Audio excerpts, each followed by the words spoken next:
Ladies and gentlemen, welcome. We are finally back after a long old way away from the stream, and we're back with a bit of a bang. We've got the Game On £5,000 charity invitational sponsored by Voxies, and I normally have a northern person with me, and now I've decided to go even further north. I've got my good man Aidan with me. How are you, mate? How are you? It'll be hard to get more north than me, mate. I'm good. I'm good. Excited. Yeah, I say hopefully everything goes well. Yeah, I mean, we in the background, you guys obviously don't see it. We've been a little bit stressed, we won't lie to you.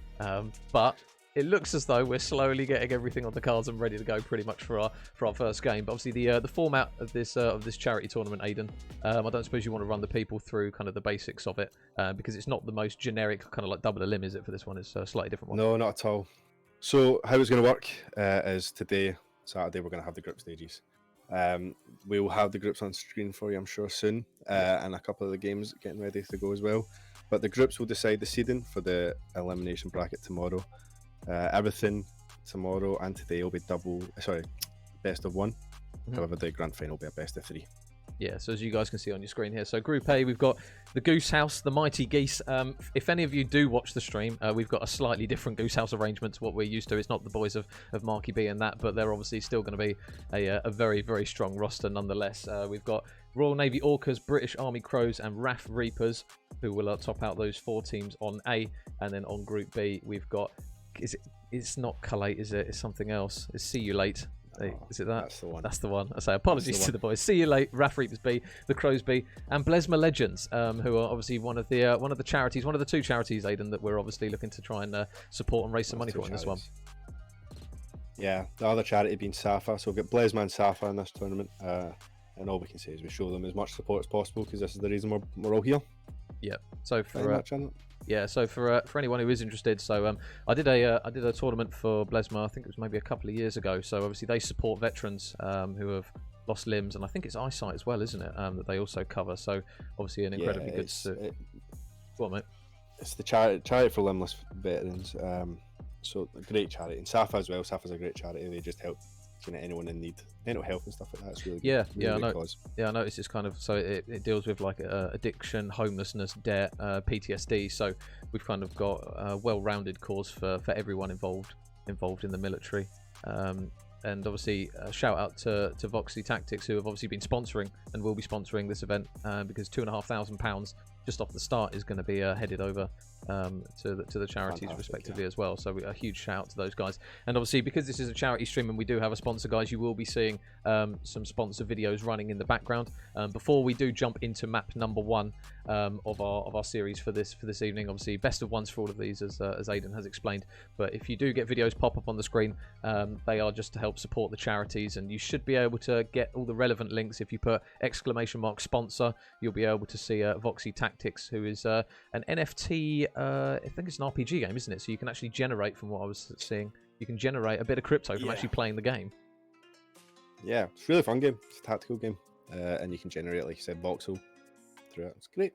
Yeah, so you guys can obviously put !sponsor to come up with Voxy stuff, and then if you put !donate, they will be kind of recurring in the chat. The bot will be helping you throughout that. But we will just quickly throw a quick video up for you guys to be able to see before we then do jump into map number 1. So as mentioned, guys, there will be a lot of opportunities throughout the day to be able to donate. Obviously, donate as much as you can within reason, and feel free to do so.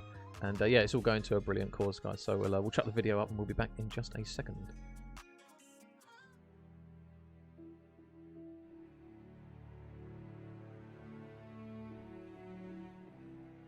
When I was on patrol in Afghanistan, the vehicle I was travelling in drove over and initiated an IED. It resulted in me losing my left leg. I nearly lost my right leg. I was taken into prisoner of war by the Japanese. We were worked on the railway. In the jungle, if you got a scratch, it always went septic. I lost both legs. They were both amputated without anaesthetic. It's either your legs or your life. My husband was an ammunition technical officer in the Royal Logistic Corps and a member of Blesma. He was injured in an explosion in Northern Ireland back in '94, and when he died in 2010, I didn't know where to turn. I was on detachment from 22 Engineer Regiment to the Counter IED Task Force. I was leading a patrol to clear 2 compounds when I stood on an IED. I was taken immediately to Camp Bastion, where they had to amputate both of my legs.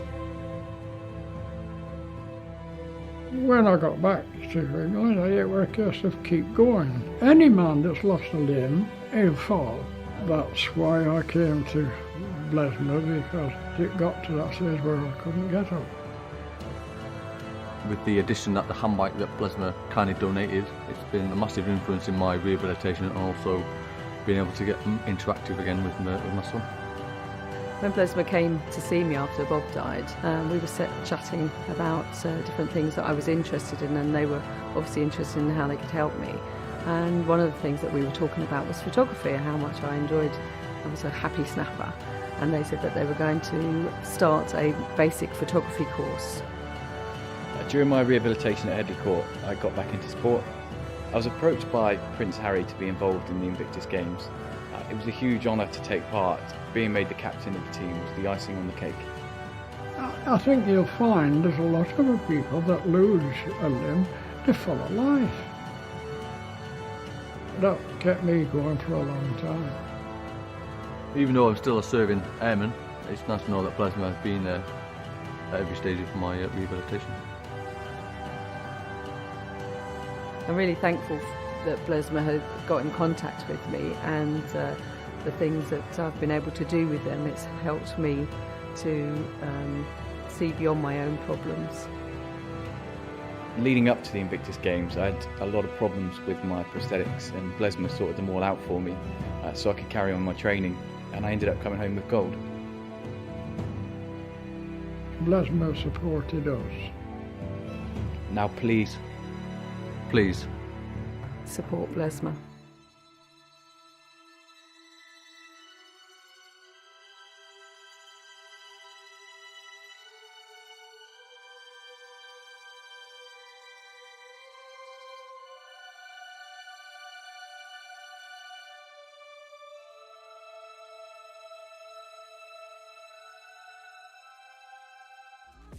Right, guys, back again. We should be ready to pretty much get cracking in with map number 1 between the Goose House and British Army Crows.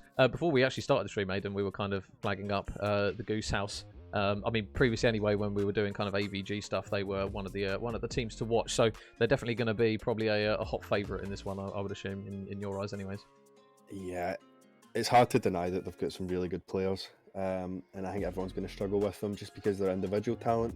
Obviously, not everyone plays together so often, but it's hard to deny individual talent when you're that good. Yeah.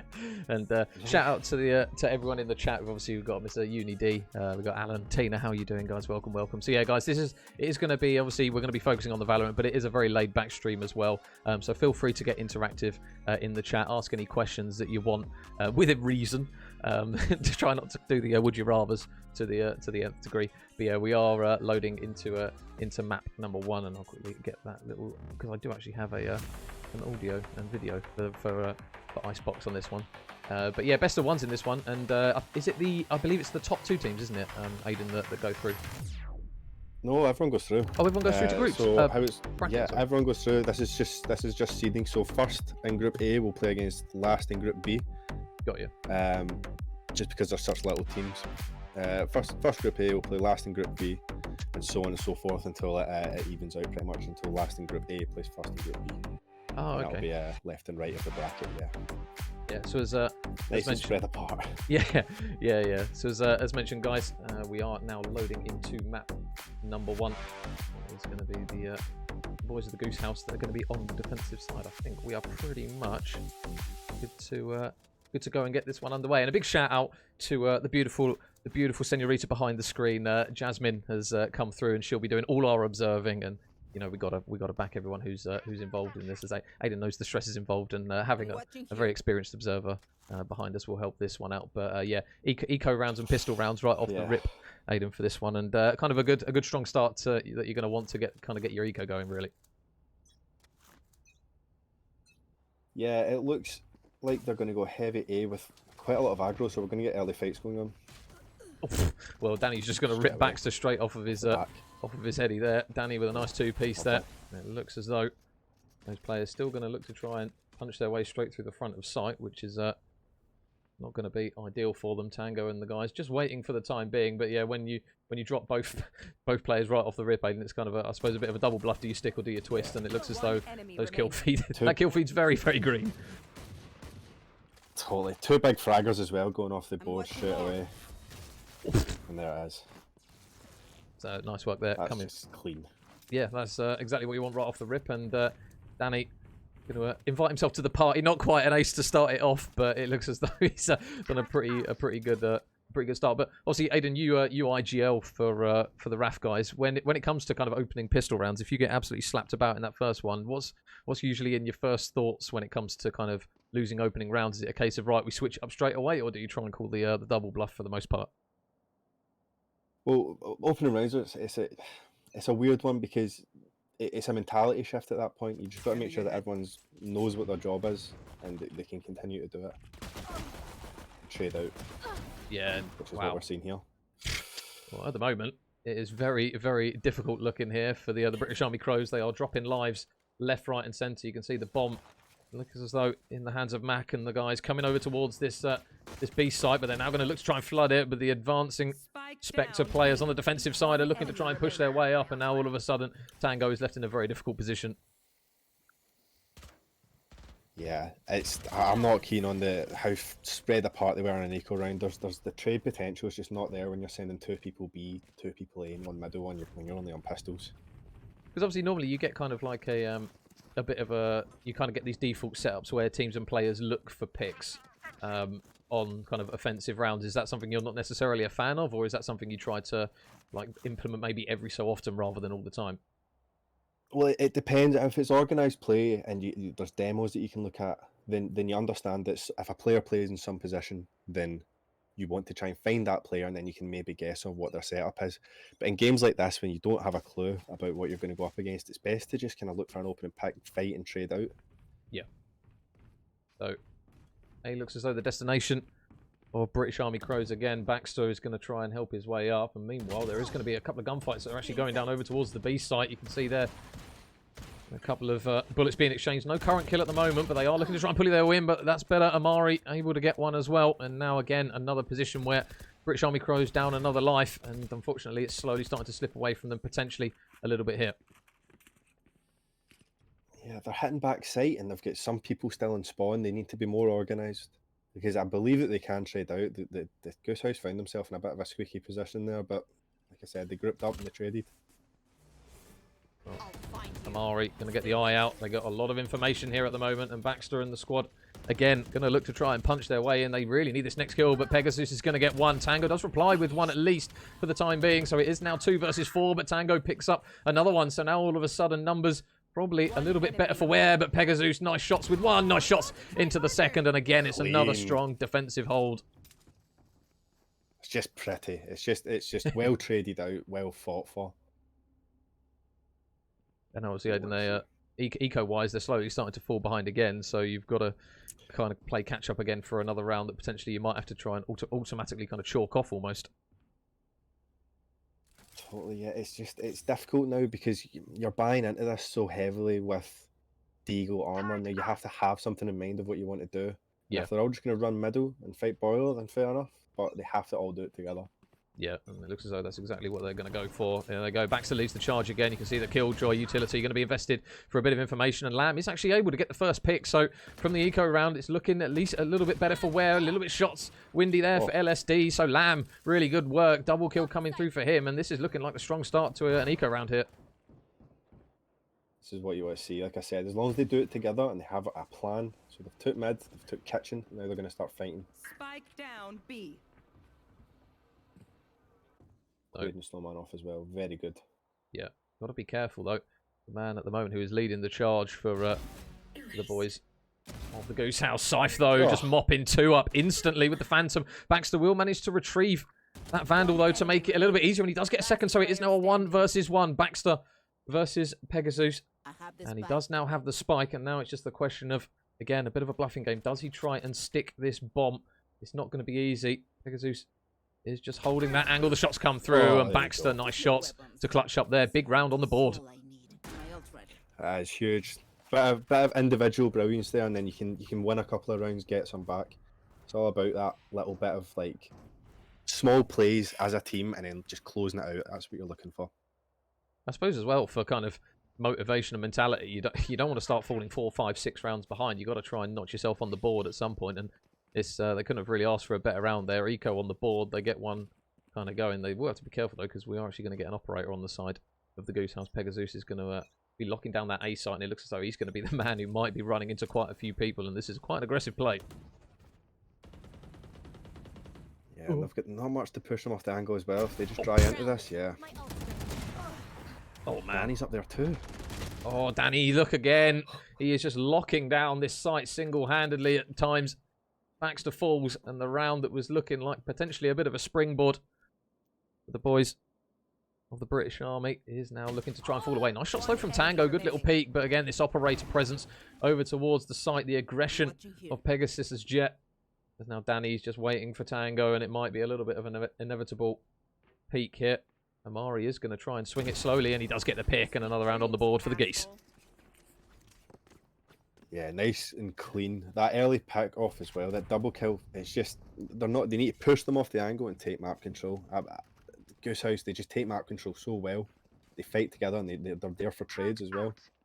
Yeah, one thing me and Pabs noticed, especially in AVG, was kind of the teams that set the bar, really, were those who were quick to...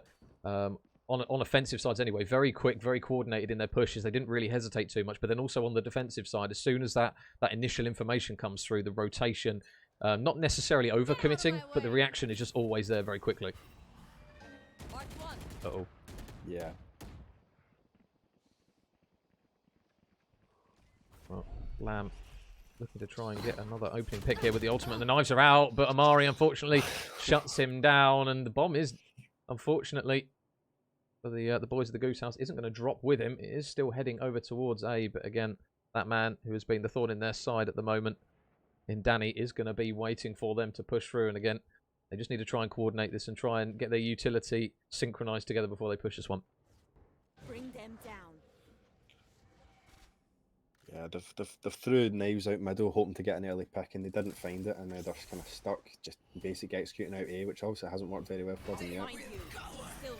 Oh, nice bit of work though, Amari. There you go, the defensive team again. Site retake at the moment is just looking absolutely clean for the Goose House at the moment. Oh, Angle's feeling it though. they are getting picks, aren't they? They are getting some moments where they get a flash It's just of a lack of opportunity. trades. Yeah. Yeah, I think it's just playing the numbers, isn't it? Goose House at the moment, they're just throwing quite a lot of bodies over the site, and there's always someone next to it to make the trade. Sent Jet out middle there. Now you've got Jet knives, which are so strong. But if you've got nothing back in it, you know, then you've left them on an island basically. Yeah, This is going to be the easiest game of LSD's life if it keeps going like this, though. he's chilling. He's got his setup, so he's just letting the boys do it. Danny and Pegasus as well, doing exactly what you'd want to see from the duel list. Slam and the guys, they are going to be heading over towards that B site this time, though, and they are going to be met with Scythe along with LSD. So now initiator info, and that dart is going to send through Lamb straight into his smoke as they look to try and command a bit of high ground. So Mac, unfortunately, the Viper smoke there just going to delay the plant, and now look at the opportunity, Aiden. It's just granted all those players from Goose House to just completely adapt and get ready for this. Totally. They had so much time as well that the rotate was so slow, and then that Viper molly just cancelled the hit. Oh, there's one. LSD. Baxter will reply with one though, but we are going to see that Viper roll in towards the smoke, and it might get a little bit messy. The Horn is going to get taken down. Now Amari waiting for the string. LSD though with a shot. He's going to fall though. A little bit optimistic. Lamb is going to grab one again though. The trade's looking good from the Goose House. And now 3 versus 3, and they are stuck in the little bit of a corner. This next pick, you feel, has to be on the side of the army. Otherwise, it's going to look very, very bleak. But the swing comes through. Baxter, nice pick. And that gives them the opportunity to maybe try and make the play. Oh. 30 seconds left. Safe. Just takes the threat off the board with just such an easy, slow peak. Last player Oh. standing. Again. Spike down Down Oh my B. goodness. They've got to try and shut him down. Scythe with 3. Oh my goodness. It was a round that was looking really optimistic for the Army there, but as soon as Scythe got the operator and they got that first pick, you could almost see kind of the tails in between the legs of the Army lads. They just didn't want to peek it, and when they did, it just ended miserably for them. Yeah, it could have went either way, and then Scythe showed up. And that's the end of that. Is a Scythe with an op on that snowman. It's just so dangerous. They've got not much to push them off of it as well. Obviously, they don't. Obviously, they got the kind of where Lamb can play Jet. Obviously, kind of fighting for the space. But again, it was a push that was looking good. We saw the Viper ult kind of come down, but then unfortunately, those picks they just couldn't manage to get that site control just through potentially a bit of hesitation. But regardless, we are going to see a very, very strong mid hit, and now another opportunity potentially for LSD to keep himself busy for the time being, as those players are getting very aggressive in towards top kitchen. He's on the board. Spike down B. No more Sova. Oh man, not looking great again for Army. Picks coming through. Baxter grabs one. Bit of a shining light. It's going to put a bullet into Danny, but you can still see the numbers really not favouring them. Another pick though comes through from Baxter. Isn't able to regen health though. Doesn't have that utility ready to go. And 2 versus 3, but they haven't dropped the bomb in a conspicuous place. And now it's just a case of where they try and commit to. And it looks as though it's going to be an A push hit. How spread out the defenders are as well. Oh man, This is their chance here. If they can kill this Viper pushing, well, it's safe, isn't it? So as though we saw him rip the through timing. them. Is it the timing? Oh man, well they're shift walking the 30 whole way here. seconds left. Are they going to clear it? I think they are. I think they're just going to keep going. So they're literally... Oh, no, Scythe's Oh, backing wow. up. I think he might have heard, potentially, a tiny foot in the snow. No, maybe not. He's not. Surely he's heard the utility, though, coming through from the Viper Oh, Wall, he's because back. now they have the Yeah, site walls control. went They up, have... yeah. Yeah, they have no idea that Scythe is here, and this might start to get messy. Spike Bomb goes planted. down. Scythe is going to clean them up here. There's one for him. Looks for the second, and Oh. Scythe again, king of B, takes them both down, and the Goose House are running away now. He's just everywhere. Everywhere you don't want him to be as the Army, he just shows up. He's in these awful positions that you just can't deal with. Is that the kind of place where you kind of weigh up risk and reward, Aidan? Where you can obviously play an aggressive. Some players will obviously lurk in towards certain angles, but when you push up some of those lanes, obviously you can get caught out with it. But every time we've seen it from Yeah, Scythe, it's just paying off. Yeah, he's put himself in a really solid spot there where it's going to be really difficult to trade him out unless you both dart in there. If you looked at the other two on the map, you had summon and spawn and one on A. So if Scythe goes down, puts that into a 2v2, it's a massive risk. But if you're playing this well, you're willing to take that risk. Yeah, and a quick shout out to because I missed it, Alan. Thank you very much for the sub, brother. Swirly of a few Sues and a Suey. But it's not looking very suey at the moment for Sabroth and Mac. They are still waiting for their first kill at the moment. Danny, again, getting aggressive, but Mac does manage to catch him out there, so we call him out, and he manages to get his first pick of the map so far. As mentioned, guys, these are best of ones in these group stages. Obviously playing for those all-important seeds, and now Pegasus again is going to have that operator in hand, so the slow peak's going to be dangerous. Amari, though, opening pick to retake the site, and that seems to be a common occurring theme here, doesn't it, Aidan? Every single time they get that first opening pick on the retake, and then they slowly start to converge on those players. Yeah. Oh. And then Scythe again on the flank. Scythe is just everywhere. No charges left. Oh, No charges left. it's all falling apart. Diffuse is in. It is now going to be an There's no one opportunity. spamming it. Anyone shooting? Last Well, they're just going player to stick it. standing. Oh, no, take him off the bomb. Oh, Baxter's able to get one, and he will manage to just about slip away. But you can see the swarm of players that are getting aggressive to him. And unfortunately, the defuse came through regardless, so he was able to stay alive and maybe keep... What happened? Did the fade out there? Yeah, they did ult A So, side, yeah. the fade outed and they've not heard the tap on the bomb. That's what's happened. So the person Ah. all the way diffused. Yeah. Because I was going to say, they were quite passive on retaking that site, but yeah, obviously that fade ult literally just cuts out any sort of info you Fade can out, get. and then they've not heard the bomb with the wall going up. They've not heard all the pushes and updrafts. It's just very well executed retake. There's not much you can do against that, is there? No, literally not. Oh, and there's the first pick. It's been difficult for the boys of Army, even when they've got the opening blood, and now they've lost it. LSD, though, with a slither of HP. Danny. How aggressive Danny is. He's just lurking again. He does this time after time. Oh, no, You Baxter. will not He's gone. kill my There's another allies. pick. The res will come through onto Lamb, so Lamb will get another shot at this, but you can see mid-control, not necessarily in their command at the moment. Mari didn't expect Lamb to be up there either. It's very lucky to get away.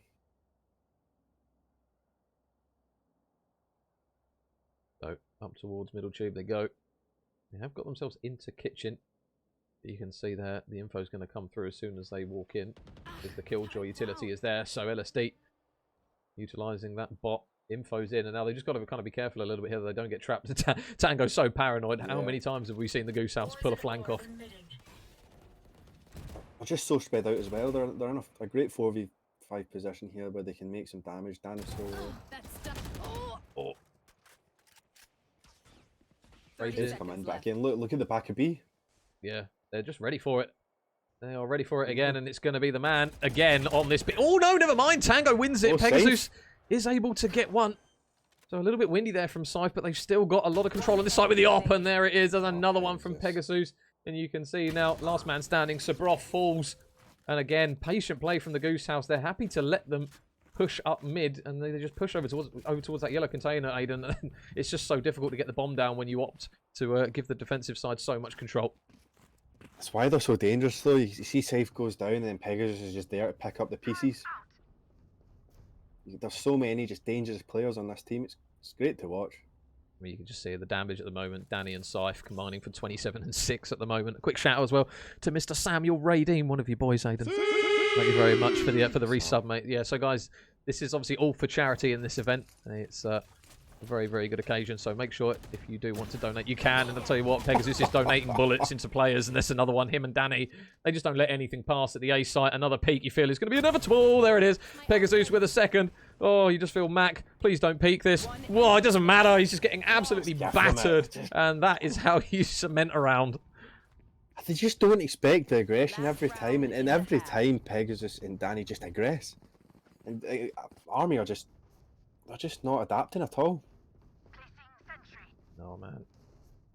And what do you kind of do in this situation? And if you're getting thrown about this badly, it's just a case. Do you just kind of play wild cards and go for random plays just to try and see if you can get something working? Yeah, it's rough, but you need to start. A pause should have came in about 3 rounds ago, and everyone just needs to calm down. You can see it because I know a lot of these players. I know Seb is a great player, and he's just getting picked off time and time again because he's alone or he's not getting traded.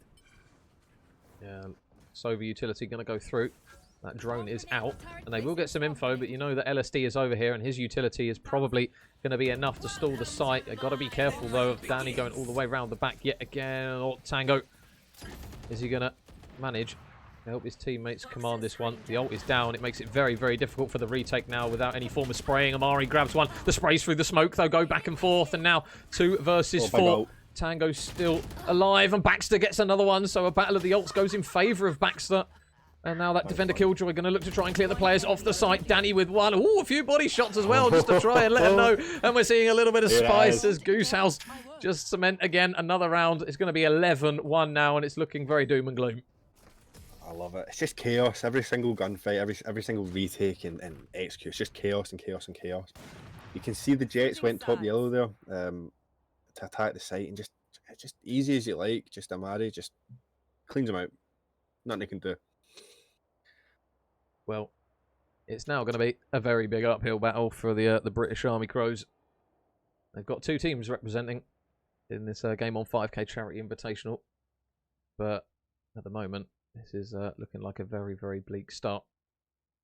20 seconds for them to try and regain. I don't think we've had a timeout yet either, so it looks as though they're just cracking on with it. I think they've almost accepted their destiny in this one potentially, because they need something very special, and more importantly, they need it consistently. They've got a couple of picks here and there, but they've just not really been able to play the trades well enough to get something going in this one, Aiden. 100%. Look how heavily they're stacked on A as well. Oh, man. I've seen nothing insta-rotate. Well, Tango's out. Pegasus. Oh, look at the players up top. Can he ping some lids? Ooh, a little bit of Windus there coming through from both players. Danny just trading a little bit back and forth, but he's still going to be the man that comes out on top.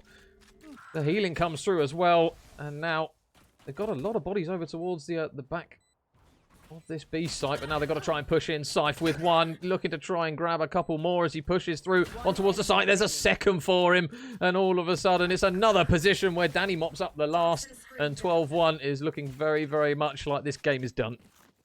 Yeah, aside from Danny Shaw. Now, it is possible, but it's the good old army mindset. It's you headbutt a wall until it breaks in it. So we'll see if it changes. I think the worst bit for the army is that there's no individual weak spot. Because you've got 4 players who are out just fragging like mad, and then you've got LSD who's just played off of his util really well. Yeah. LSD's job is just stay alive as long as possible when he's defending, and he has done that great. And that's the advantage of having those Sentinels kind of just locking down one site to allow them to get aggressive on another. Amari grabs 2, and unfortunately now this is looking like the final nail in the coffin. Shots come through. Tango is going to drop to Pegasus. LSD's watching the flank. The util comes in, and all of a sudden, Sebrov, he needs some absolute magic. They're going for the knife. It's like a round of zombies, and there it is. The flawless round, the flawless victory in that one. And it will be the boys of the Goose House that put on an absolutely stellar performance in that one, Aidan. That is how you do it. Yeah, we knew they'd be good, but wow. They're going to be tough to beat. Well, there you go. I mean, you said they were going to be the ones to watch out for. I think that pretty much cements it as an opportune favourite, because you said the boys from British Army Crows, they're not exactly terrible players when it comes to it, but I think we might just have a roster here in the Goose House that are probably just that little bit above when it comes to a bit of star quality, especially. Yeah, it's hard to argue with it. The individual talent on them, and you can see the difference as well, where when they're attacking the site, even in that last round, is all this util gets thrown out, and it pushes the army back. But the army could never do that. The army would throw a dart, and then that would be the end of it. That was all their util gone that they would use, and then they would just walk up and contact. And you can't contact against a team that's so aggro every single round. Yeah, I'll just quickly update everything I need to, because that is very much map 1 with a bit of a stamp on that one from the Goose House. So yeah, guys, just to show you, as mentioned, these are best of ones that we are doing for these group stages. We've got 2 more best of ones coming through, and Danny in that one, he finished 20-3. Him and Scythe combining for what is that, 26-6. They finished on in the end. So a very, very strong performance from the Goose House in game number 1. And while we get ready for game number 2, guys, we will just cut it to a quick short break. We'll play a couple of videos as well, because we do have to shout out the charities and the sponsors. That's what we'll be aiming to do all stream long. So don't worry, guys, we will be back very, very shortly. But in the meantime, we'll just plonk a little video on for you guys to have a watch of our sponsors on today's 5K, because that is an incredible sum of money to be donating £2,500 to charities. So yeah, don't go anywhere, guys. We'll be back after this very short break for game number 2. And we don't know the teams just yet, but hopefully we'll know them very shortly. And as and when we do, we'll keep you guys updated. So don't go anywhere, guys. Grab a drink, grab some food. We'll be back in just a bit. Playing Voxy Tactics is super easy. To start, head over to voxys.io and register for an account. You can do this by pressing the login or register button at the top right of the main site's homepage. Once you've created your account, you can go and download the game by going to voxys.io/game download, or clicking the link in the description. After installing and then launching the game, you will be brought to the login screen. Here, you can enter your username and password and begin your journey into the Voxyverse. But before you can jump straight into the action, you need to pick 3 recruits to play with. These 3 recruits will be what you use in-game, so picking a setup with a good synergy is paramount. You can read more about the classes and races of Voxy characters on our website, or you can jump into our Discord and leverage the amazing Voxys community to find out more. Now that you have your 3 Voxys recruits, we can look at the party roster and see what we're working with. Here, you can change your Voxys armor and weapons ahead of battle. So make sure you check in here regularly to make any adjustments you might need. So we have our recruit Voxys, we're geared up and we're ready to fight. To jump into the action, right click your mouse to head back to the main menu. Click on multiplayer and you'll be prompted to choose between 2 separate arenas. The first arena is draft, where all players are on a level footing, where they can bring their recruits, potions, and predetermined selection of both weapons and armor into the fight to see who will come out on top. Our second competitive arena is extreme. Here, players who own Voxy characters or an access pass can dive into the fray with items they have earned through battles or purchased from the Voxy's marketplace. When in a game, either draft or extreme, you will begin by being prompted to place your Voxys within the placement phase of the battle. Here, you choose 3 Voxys from your collection and drop them down within the allocated squares on your screen. Some people like to spread their teams out, whilst others like to clump them together. It all depends on the strategy that you, the player, wish to play. Once both players have placed their voxies, the battle begins. When a battle begins, start by looking on the left-hand side of your screen. Here, you will see the battle turn order. This will dictate who and when each voxie or player will take their turn. So make sure you plan ahead by looking at which voxie character goes when.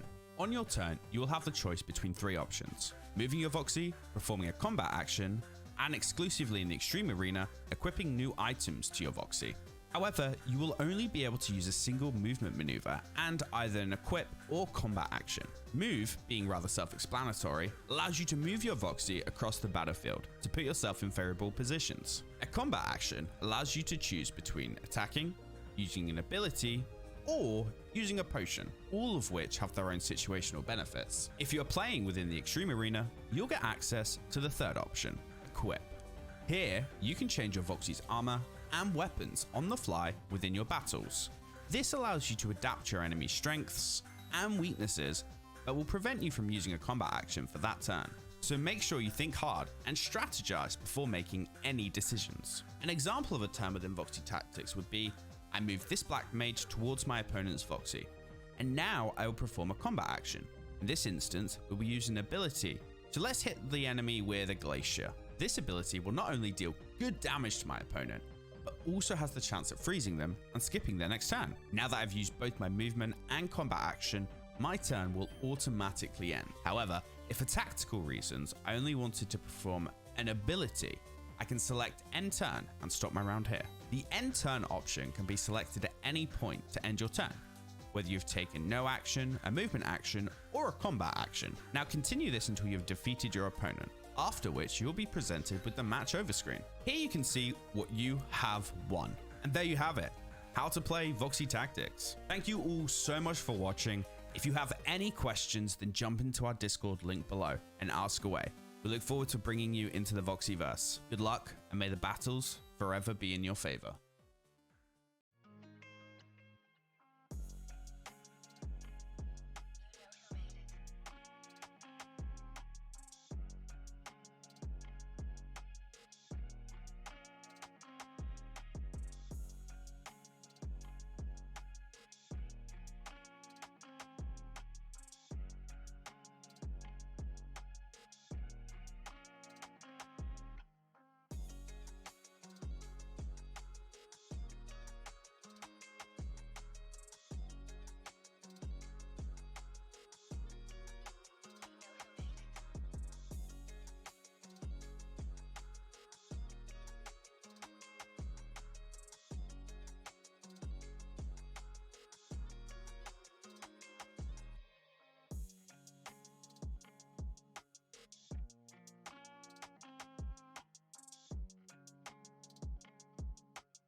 I was lying there on a road looking up. My map was out to my right, my GPS to my left. I went to reach over to grab my GPS, and that's when I noticed that my arm had been blown open. I could see right down to the bone. That's when I knew it was me that had been hit. I didn't know at this point, but both my legs had been blown off. My right leg had been blown off up to my ankle, and I had just bone from my ankle all the way up to my knee. My left leg was blown off straight up to my knee with nothing else below it. And I had to put tourniquets on the tops of my legs. So we get back and we go into the base, and then the lads from another platoon pick me up on the back of the stretcher and run me onto the back of a helicopter, which is there waiting for me already. On the back of the helicopter, there's a doctor on the back, and she tells me her name, and I'm like, please just put me to sleep. I'm in so much pain. I'm in so much pain. And she's like, yeah, I'm gonna put you to sleep now. Don't worry. And that was it. That was the end of my time in Afghanistan. Fast forward 3 weeks, I wake up in a hospital, QE in Birmingham. I'm there lying there with tubes coming out of my mouth, wires all over my face, wires all over my arm up in a sling. And my dad's sitting at the end of the bed. And my dad looks really emotional. He doesn't really look emotional normally. He's a bit of an old school bloke, doesn't show his emotions, never seen me cry or anything. But I could tell while he was sitting at the end of my bed that he'd been crying. I was like trying to get his attention, Dad, what's happened to me? I couldn't talk because I had these tubes in my mouth. I was like looking at my arm that was up in a sling, and I was like, is my arm okay? He's like, we don't know yet. We don't know what's going to happen with your arm. I was like, okay. I was like, my legs? And he was like, no. I was like, one? He was like, no, both legs. I was like, okay. And then I go back into unconsciousness. Then I wake up in the middle of the night,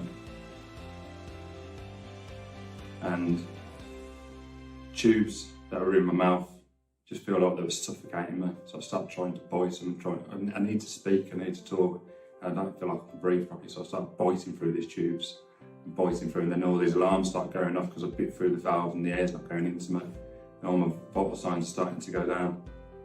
And then I go back into unconsciousness, and they wake me up that night, and they're like, you're very lucky. You bit through your tube and there's no air going through into your lungs. I was like, okay. I felt really sore all the way down my chest. I had scars on the ends of my lips from where all the tape and pipes had been through me. And that night I was lying there, and there was a nurse at the end of my bed.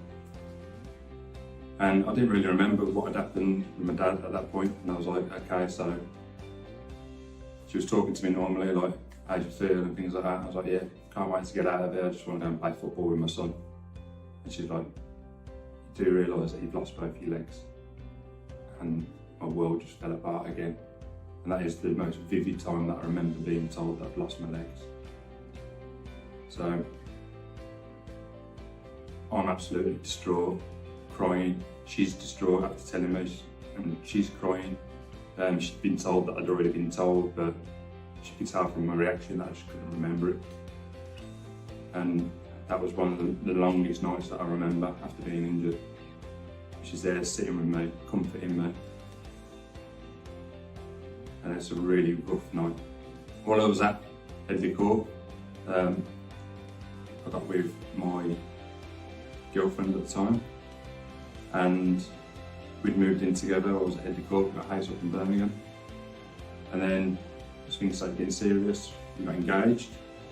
And when we got engaged, we decided that we'd like to try for a kid. Because of my injuries, I couldn't have kids naturally, so we had to go to the Birmingham Women's Hospital to have IVF. IVF is one of the most stressful things that you'll ever go through. But we got very lucky the first time, and we had a little boy in 2013 called Alfie. Alfie was our miracle child. We can't have any more. We haven't got any more tries left for IVF. So he's sort of like our world. And in 2017, me and Rachel went off and got married with our close family at Disneyland in Florida. And we had Mickey Mouse and Minnie Mouse and Beauty and the Beast there with us while we got married.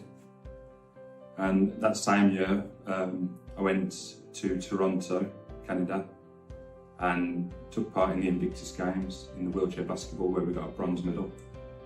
Absolutely brilliant time over there. We had such a laugh, all the different countries coming together. It was just the best atmosphere that you could actually imagine.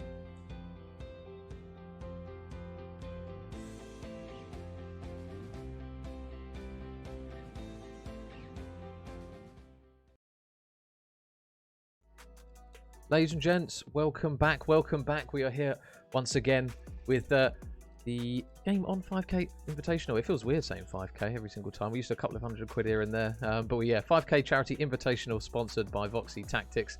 And our first game of the evening was between Goose House and the boys of the Army. Finished 1-0 to the Goose House in a very convincing fashion.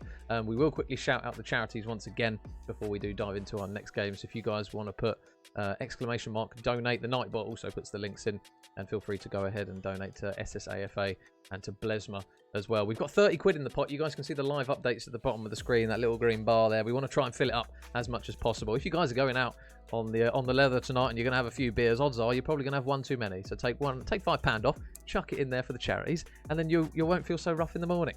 But yeah, we're going to be cracking on with some more games. Obviously, our next game is going to be between the Goose House and RAF Reapers. But Aidan, we've had a few results come through the door. Obviously, best of ones, all of these. Yeah, we have. So in the other group, we've had CU8 versus the Crows B. That finished 13-1, really strong performance, but that's expected. Both teams are like good players, but CU8's just played together quite a lot. So there'll be another ones to look out for. RAF Reapers bet the Navy. Right. In this group, 13-3. We've got a bit of a match-up then, because obviously this could potentially be for first and second if it's looking like it. Yeah. Hopefully it'll be a nice competitive one. I know a lot of the RAF guys will be looking to prove a point here, and I know that the Goose House guys will be looking to absolutely demolish everybody. So could go either way. Yeah, I mean, so for our rosters on this one, you know one team quite well, Aidan. The boys of RAF Reapers. Obviously, the confirmed 5 we'll have to double check, but it looks as though in the lobby we've got Manus. I hope it's pronounced Manos. Sam, Faded, Jerome, and Mike. And from what you were saying, these boys, they're not pushovers. They're very good at the game as well, but they're going to be getting a lot of stick, I would assume, from you if they shoot a bit of wind from time to time in this game.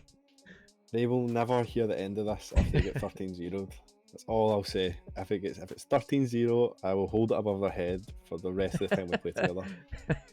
Well, I mean, it's going to be difficult because, I mean, in this series, or let's say the series, the best of one, we're on Haven this one, yeah, they're going to be looking to try and rack up, I would say, more than 5, maybe 6 rounds, but they are coming up against a Goose House roster in on that map previously. If you guys did miss it, finished 13-1.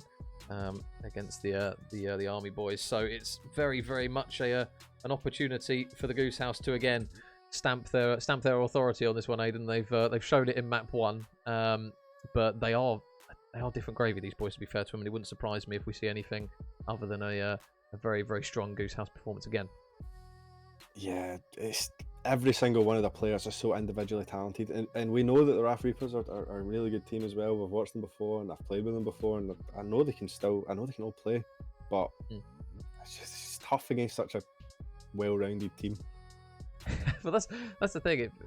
I mean, to be fair to the boys of British Army Crows, they tried. They had good rounds. They had rounds that were looking good, but again, that clutch factor. We talk about it in Call of Duty when me and Pablo cast it all the time. The ability to, even in difficult situations, just claw rounds out. There was a few of them where the Army lads looked as though they were going to get around on the board, and then all of a sudden you had players like Scythe. I mean, how many times did we see him where he was kind of lurking over towards the other side? They didn't anticipate where he was, and then all of a sudden the numbers look good to them, and then 3 players drop in the blink of an eye, and then all of a sudden the round's gone. So it's kind of a difficult one in the sense of it might look good for Reapers in some of these rounds, but at the same time, Goose House can just pull something out of thin air and then all of a sudden take the round again. Yeah, there were so many opportunities where the round could have went either way, and just the trades always went in the Goose House way. And Scythe, like you say, he's just a thorn in the side of everybody. He just shows up in the worst places you can imagine. I would have hated playing in that game. I'm interested to see how they play this one on Haven. Obviously, 3 bomb sites. We saw them lurking quite heavily and getting quite aggressive on the flank when they were on defense, Goose House. We only got to see a little bit of them on offense, but they still look clean. So would you anticipate that we're going to see again a very similar kind of strategy from the likes of Scythe, where as soon as he gets a little bit of information that players are on the other side, you're going to start to get that green light for him to start to push up and maybe try and work a couple of pinches, maybe through garage or down long. It's an opportunity on this map to really catch some players out in difficult positions because you have those 3 bomb sites. Yeah, I think if I was defending with the team that Goose House have, I'd be telling them to take every piece of map control I could get. I can almost guarantee you they're going to use every year telling the Sun to take A long control. They're going to fight for middle, I'm assuming, quite a lot as well. Yeah. All we need is the RAF to just stay calm, just get their trades, just play good Valorant, just clean Valorant. Yeah, I think the opening picks will be potentially the make or break for RAFs here. I think if they can get into the habit of picking up a couple of players here and there when they are trying to run that flank. So it looks as though Sife's actually going to be running Omen. So you guys can't see this just yet as the players select them. But LSD running Killjoy did a stellar job. Not a busy map for him, Aiden, in the last one, but he did his job as Sentinel, didn't he? He just played for information, played his life well. If there was a bit of an overload. And he was just a very, very tidy player as a whole, not necessarily getting a huge number of kills, but when you've got him doing kind of the simple, the dirty work, it allows the likes of Danny to really thrive in his role by just going through and just playing gunfights, playing engagements. Yeah, like you said, all he had to do was stay alive during that game and let Danny and Pegasus and Scythe, even Scythe on Viper, just getting so aggro. It's just baffling to watch. But, you know, it's really hard to play against that as well. And you've got Killjoy that just closes down so much of the map and lets the players just go and just annihilate gunfights. It's the way to win maps. So it looks as though players are now locked in as to what they are going to be running. And we are going to have Killjoys on both sides, but we're going to see a bit of Gecko, Aiden. Little man's going to plant the bomb, fingers crossed. He's become a fan favourite on the Bluebird, hasn't he? He's an interesting character they brought into the mix. I won't lie, the only reason I've organised this tournament is so I can watch Gecko. It's the only reason. If little bro plants the bomb, there should be a rule in chat. If little bro plants the bomb, you got to go and donate. That's the way it works. That's the new unwritten rule. Yeah. Who's playing Gecko? So it is going to be Bushy Mike. So Mike's going to be running it. God. What do you mean? Oh no, that's not the most encouraging because you're the info that we've got for the RAF boys. So that's not the best thing to hear. I was really hoping it would be Goose House running Gecko. Yeah, like I said, look, really early, they're going to start taking him. So, opening round, and it will be Goose House on defense. And we saw how very, very clinical they were. We can already see quite a lot of aggression down A long. They've also got some support coming through as well in A short. So, let's see what the RAF have in offer here in the opening rounds. Jerome and Amari. Looks as though that's going to be the first engagement. No bullets exchanged as of yet, but some early information. And the RAF just playing it a little bit careful and a bit cautious, potentially going to maybe work their way through mid here, Aiden. Yeah. The A long control's not what I thought. I thought they would have got pushed right up, but no, they're playing it nice and safe. Flash for info, and now there you go, the Jet's walking up. Well, again, info's through. You can see there that Danny and Amari, they are going to look to try and reposition here. But the first engagement, surely any second now. Again, that Killjoy utility, they're just doing it to utmost perfection, playing for the info and playing around it. They've got a lot of control over towards those A lanes if they do decide to try and push out. And LSD is going to get tagged up a little bit there, just caught with his trousers down. And now the smokes come in, the engagements ensue, and Danny's able to pick off one onto Faden, and now it's going to look to start to get messy. Oh, little bro was planting. Oh, big picks. Oh, RAF, I'll tell you what. They are putting up a jolly good fight at this one. Amari's last man up. Can he ping? No, he can't. Manos with some big kills coming through from there. And RAF, first notch on the board, Aiden. There you go. 3 from Manos. So messy, but it just works. Danny plowing through our smoke and getting one there is just so ballsy. I love it. But the trades were there. This is the difference with the RAF game and the Army game. It's just the trades were there on this one, and trades went the way of the RAF there. I think as well, kind of getting early rounds on the board means that kind of that hesitant play. I think we saw kind of from the British Army lads when they started losing rounds early on, they were hesitant to push anything. And you said kind of like the ballsy play there to push straight through the smoke and just absolutely give it to them hell for leather is definitely something that is going to grant them a little bit of confidence in these early stages as Faded first engagements in towards the middle of the map. And there's going to be a couple of players there. Can he get the first pick? Yes, he can. Danny's going to look to try and maybe get the trade, but Faded, good work, gets out. Yeah, and then the big council coming in, they're going to group up and fight together. They look to NB again. Amari though, this is what Goose House do. if he pushes into window, number 4 on your mini-map, you'll probably be able to see him. There's the first pick that comes through, and he's got the pick. He's got away, and all of a sudden, it's now got Raf on the back foot as Scythe manages to take Manus down. So 3 versus 4. Raf going to have to look to try and rethink this one. Are they going to check their corners? The smoke comes down, and this might play right into Amari's hands. He's managed to dodge the bullets there that were coming through from Jerome, but Sam does get a big pick onto Scythe. So now 3 versus 3. Where do they take this bomb? Yeah, they've hard rotated to A as well. If the read gets made here that they've left in a fast season to play, but looks like they're gonna. Well, they're ending A. Well, A short looks as though it's going to be the destination of a couple of bullets. Amari with the pistol, not ideal. Oh, but he manages to just absolutely snap onto the head of Sam, cleans him out. Jerome looking to try and get aggressive here with the Vandal, of course. Only in the second round, not usually a recurring thing that we're used to seeing, but Pegasus with some shots there. The Marshal straight to the face of Jerome, shuts him down a second onto Mike, and that is a Goose House round if you ever see one. This is the dangerous. They're just always capable of just clawing these rounds back, and you've seen Amari there, just 2 massive picks with just a classic free gun. Yeah, and now you can see there the weaponry that the Goose House have got. They've obviously managed to recover that Vandal that was unfortunately dropped. And now, a little bit of potential to gather some momentum in this one. Raf looking as though they're going to be stacking quite heavy over towards Garage side. And again, it's going to be LSD on Killjoy, just ready and waiting. Just to sacrifice a bit of utility for a bit of information. Yeah, and all he does in this game is if he plays back B, he's locked down all of B and all of Garage. As soon as his util goes down in one of them places, they have to dedicate a player to that position, and it just weakens everyone else's. But he's just sitting in the smoke as well. But oh man, here we go. Here we go. Brimmy with the stimmy. In goes the squad, and they're looking to try and push up some of these lanes. Amari, can he get the burst? Yes, he can. The Spectre, unfortunately, close-range weaponry is going to be the preferred one. LSD's going to be forced to back up, though, as his teammates are just going to try and regroup here. But you can see the pinch, Aiden, that they've got from pretty much every single lane. Danny takes out Jerome, and in this B site, it is so hard to stay alive when they've got every lane locked down. Munched, yeah. Wow. Such a clean retake, really well played.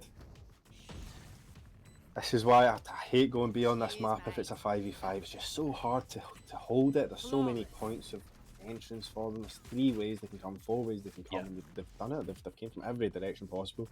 Yeah, I suppose A and C, you can kind of put your back to the wall in some instances. If you go in C, you can kind of tuck yourself in towards Cubby and make sure you've kind of got your back towards your spawn almost and watch that. But yeah, when they've still got numbers and you've got the bomb down at B, you've either got, I suppose you've got to try and maybe push out one side and commit to it so that you don't get pinched. But unfortunately, as soon as that stimmy went down, they all went into sight. They kind of turtled up inside the site as well, Aiden, which just allowed the Goose House to just converge around them and pick them off from every angle. Yeah, they used their util to get into the site and they had nothing left to fight when they started hitting. But again, A control. A info coming through as well. And Danny obviously running Sky. That flash is going to let the team know those players. Danny gets one. Danny gets a second. Danny! Oh, I thought he got the third. It's actually going to be combining with Amari that chops down another player. The dog's out. The info is there once again. Danny just playing this carefully, but the damage is pretty much already done. The bomb's down. They know it's down. And Rafa kind of stuck between a rock and a hard place now. And again, look at the invitation to flank. Scythe doing what he's doing slowly. Number 5 on the minimap is just ready to wait for when they try and rotate out. Oh, he's trying to build. Oh. Amari's low as well. Oh, never mind. Okay, yeah, there you go. That's good. Scythe, there you go. Just ever present on the flank. Last kill comes through. Getting a quick photo. Yeah. So 3 in the row there for the boys of the Goose House. Looking very, very good. Danny and Pegasus leading the charge again. Scythe, in comparison to the last game, a little bit of a slow start, but I'm pretty sure with the economy that they've got, you won't be too upset. No, they've not really been going towards Scythe as well. And when you know you've got a player in the way, it's like Scythe, and you're losing rounds against the Goose House, you're not even seeing them. And when you do start to see them, then that's when it's dangerous. Pick, spray and pray, off they go. Faded. They're going to look to try and grab a bit of garage control here this time, are the RAF. They're going to have to be quick with it, though, and they're going to have to get the picks. Obviously, LSD is just ready and waiting, and unfortunately for them, being on an eco round, it is not ideal. Sam just holding down the angle down long. There's 2 players ready and waiting. Sife's, oh, I think he's just seen his arm. He's going to weak him up there, so he's just going to put a couple of bullets in Sam's elbow. He's forced to back up. And again, numbers are down, and unfortunately, Aiden, they're kind of stuck again to what do they do? And that is unfortunately not the right idea, because Sam's just been taken out as well. They're just playing so scared. As you would be for Goose House playing against, Goose House are just such a strong team right now. They're showing it every single time. They're pushing together, they're trading well. Utility's just really, really clean. Well, the utility that we want to see, and the shots we want to see from Amari. Mike didn't get a chance to blink there. Utility went out, the peak come through, and the shots are windy from Faded. He can't get the kill on Pegasus. He's going to get yet another kill, 7-1. He had a very, very strong first game up against the British Army Crows. If you guys did miss that one, he's doing exactly the same again, and just kills and engagements looking all the more favourable for the Goose House at the moment. Really keen. They're just really keen to just build their economy more and more and more. And then if you look at the RAF side of the economy, it's just, this is a break ground here. And especially with the C site on Haven, if you can get an op down that lane, it is so hard sometimes to push out, especially when it's the kind of ability that we're used to. There might be an engagement going down C long very shortly. The drone comes out actually from Sova off screen, and we are going to see it now from Manos, so he's not going to get any engagements, but he will get some info. But Danny and Jerome combining the 2 apiece, 1 for each side. Oh, the shots from Jerome were looking good, but Amari, the 1 tap on the head, just does about enough. It looks as though the bomb in the hands of Raf still is going to head over here, but there's your man who's just always there. Scythe chews through 2, and all of a sudden it's now going to be last man standing. Sam goes down 5-1. Yeah, they just take map control so well, and Raf Reapers just failing to take it back, sadly. May get another buy out this though. Yeah, so it won't be full whack, but it'll at least be something. We will see a little bit of a half buy coming through from Raf, but yeah, these rounds are stuck. This is kind of what we saw against British Army, to be fair. As soon as Goose House kind of got an idea of how British Army were playing, it looks as though they're doing exactly the same here. They're getting very quick to adapt to their strats, and it might get a little bit messy over towards this A site, as you've got 4 players pretty much ready to go. Util out, the stun comes through. Danny does manage to grab a couple of picks. So Danny gets 3 from short, and he's looking to try and chew through potentially 4. Manos, big kill, takes him down. 2 versus 3 though, the next kill is pivotal. 1 enemy remaining. It is. My ult is ready. Oh man. It's just clean. They're taking the map control, and it's just every single time, just free kills. Raf need a pause. They need to stop, and they need to think, right, how can we break this push on A? Because if you're not going to break the push on A, and you know that they're 3 pushing it every single time, then you know the other side is weak. Cheeky bit of Gecko Bunda from Jasmine. That's what I like to see. And, well, Let's see how it goes. looks as though Jerome and Mike are going to be ready to hit that C site potentially. Oh man, Pegasus is trying to get away. The smokes are out. He's desperately trying to get away. He does manage to somehow stay alive through all of that. And there's going to be a... there you go. Hold that. 3 on the board. But the shot's a little bit windy from Manos here. It's not ideal with the stinger. Wow, this has been an incredibly quick round. Sam's the last one up. And they are just on the hunt for kills. And they are thirsty. They are just cheering through the RAF now. Yeah, that's just disgusting from Pegasus. He just flies up in the air. He's like, all right, I'll leave that lane. I'll pick up this one. Wallop. Yeah, just gets out completely scot-free. Just nothing back. No damage or anything from that peak and garage. Jumps on top of site. Here's a free kill. Easy as you like. I think it's just because where they had the operator in garage, it kind of gave a bit of an invite to those 2 RAF players. I think it was Mike and Jerome that were looking to try and push that C site. But it just kind of gave him a free site. They just thought, right, okay, well, there's no operator here. And then he just completely switches up positions and then just absolutely slaps. And we are going to see the ultimate coming through from Mike. And unfortunately for him, little bro... Shot there. I don't know why he's went short. Yeah. Uh-oh. Might be stuck in the corner there. Manos, nope, he isn't going to get a pick. There they are. And he's so pushed up. Yeah. Oh man, look at Scythe though in the back. Wow. The blind comes through. Oh, the shots though. Oh my goodness, they're just absolutely clinical time after time. Scythe looking to try and mop up anyone that might be lurking. It will be Mike that's all alone in mid. Look at those green arrows just surge around him. The Goose House, they are flocking in numbers. and they are racking kills up left, right, and centre. Amari still only died once at this point. Team Ace. Yep. Jesus. LSD as well, only 2 deaths too, just doing their job. Doesn't really matter what the kills aren't on the board. It's really rough because the RAF, they're going to be kicking themselves. Every one of these players can individually frag really well, but they're just getting banged out every single time by these Goose House boys. It seems deja vu as well. Like as soon as they push something aggressively, it always seems to be someone from the Goose House that plays a pinch. If they commit to something and they don't get the kill on that man flanking, it just seems to collapse. And at the moment, because they're not winning those gunfights, it just seems to be an easy read and an easy wrap for the boys from the Goose House. Yeah, no, this has to be a big swing here. Oh, Danny's in such a good position once again. Look at this. Oh, they're giving him away. The info comes through. Big kill from Bushy Mike as he takes him down. And now he's going to look to try and invest some utility. Little bro out he goes. Bless him. He's going to get absolutely battered as he tries to transition over towards the site. He is planting it though. Little bro's going for it. Unfortunately, he catches the same fate as everyone else on the team. And now Sam will get one, and Manos gets one as well. So now this is a winnable round.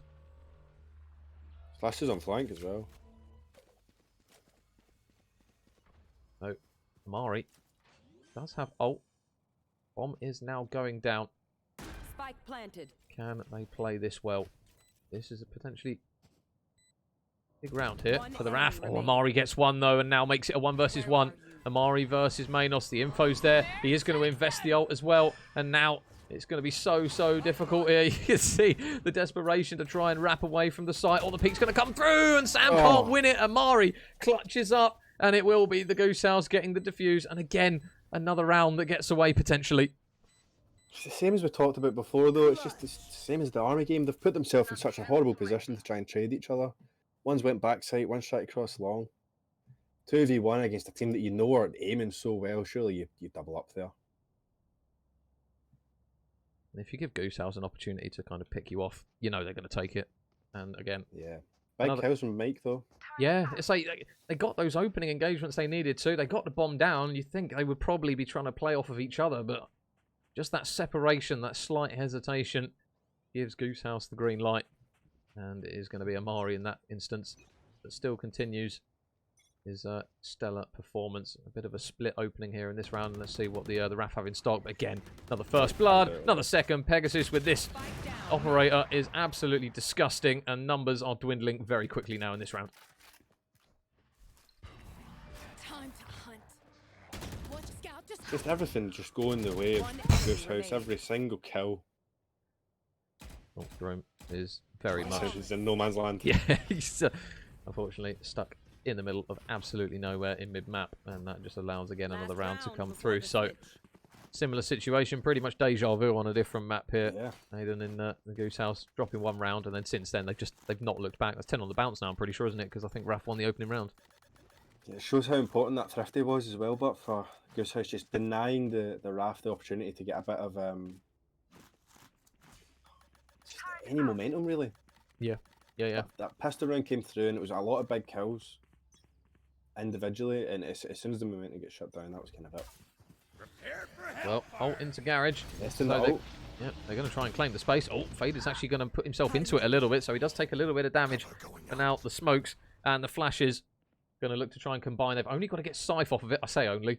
We've seen how many times he's managed to put a bit of a nail in the coffin for a few players. Now Pegasus swings, and he just doesn't miss with this operator. They do manage to take Scythe down, so bomb site control is in. Little bro plants the bomb. Love to see that. And now RAF, but they've just got to try and play the retake. Nice work though from Sam, just lurking, trying to pick out a couple of players, and they're going to force Goose House to maybe bottleneck down through the back of seat. That's the way he walks through this, right? Oh no. Oh, Pegasus gets a second as well. Oh my days. Jerome's got lineups. Jerome's got the lineups. In the air it goes. He's scum. Oh, has he missed it? Oh, no, he's not. Taggers went in, Jerome cleans it out. Oh. For a second then I was like, uh-oh. But then, nice work. My heart can't take this. Right.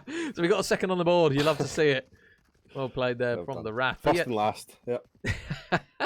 You can say this because you know him. I can't say that. Otherwise they'll hate me forever. But it's, yeah, very much needed round. They've saved themselves the the blushes. They've won up the army in this sense, and that they've got 2 on the board now. But yeah, good work from those guys. Got the bomb down. Big kills though in middle map. Obviously, the lurking kill, especially from Sam, just stops that opportunity for the Goose House to do what they do time after time and play the pinch. 100%. But then you're giving them this opportunity to get back into it every single time, and it's just so dangerous to allow that. Just walking through garages, stuff like that. You just got to play as a team, play as a unit there. Goose House they're going to punish. Yeah. Well, Sam is on his lonesome.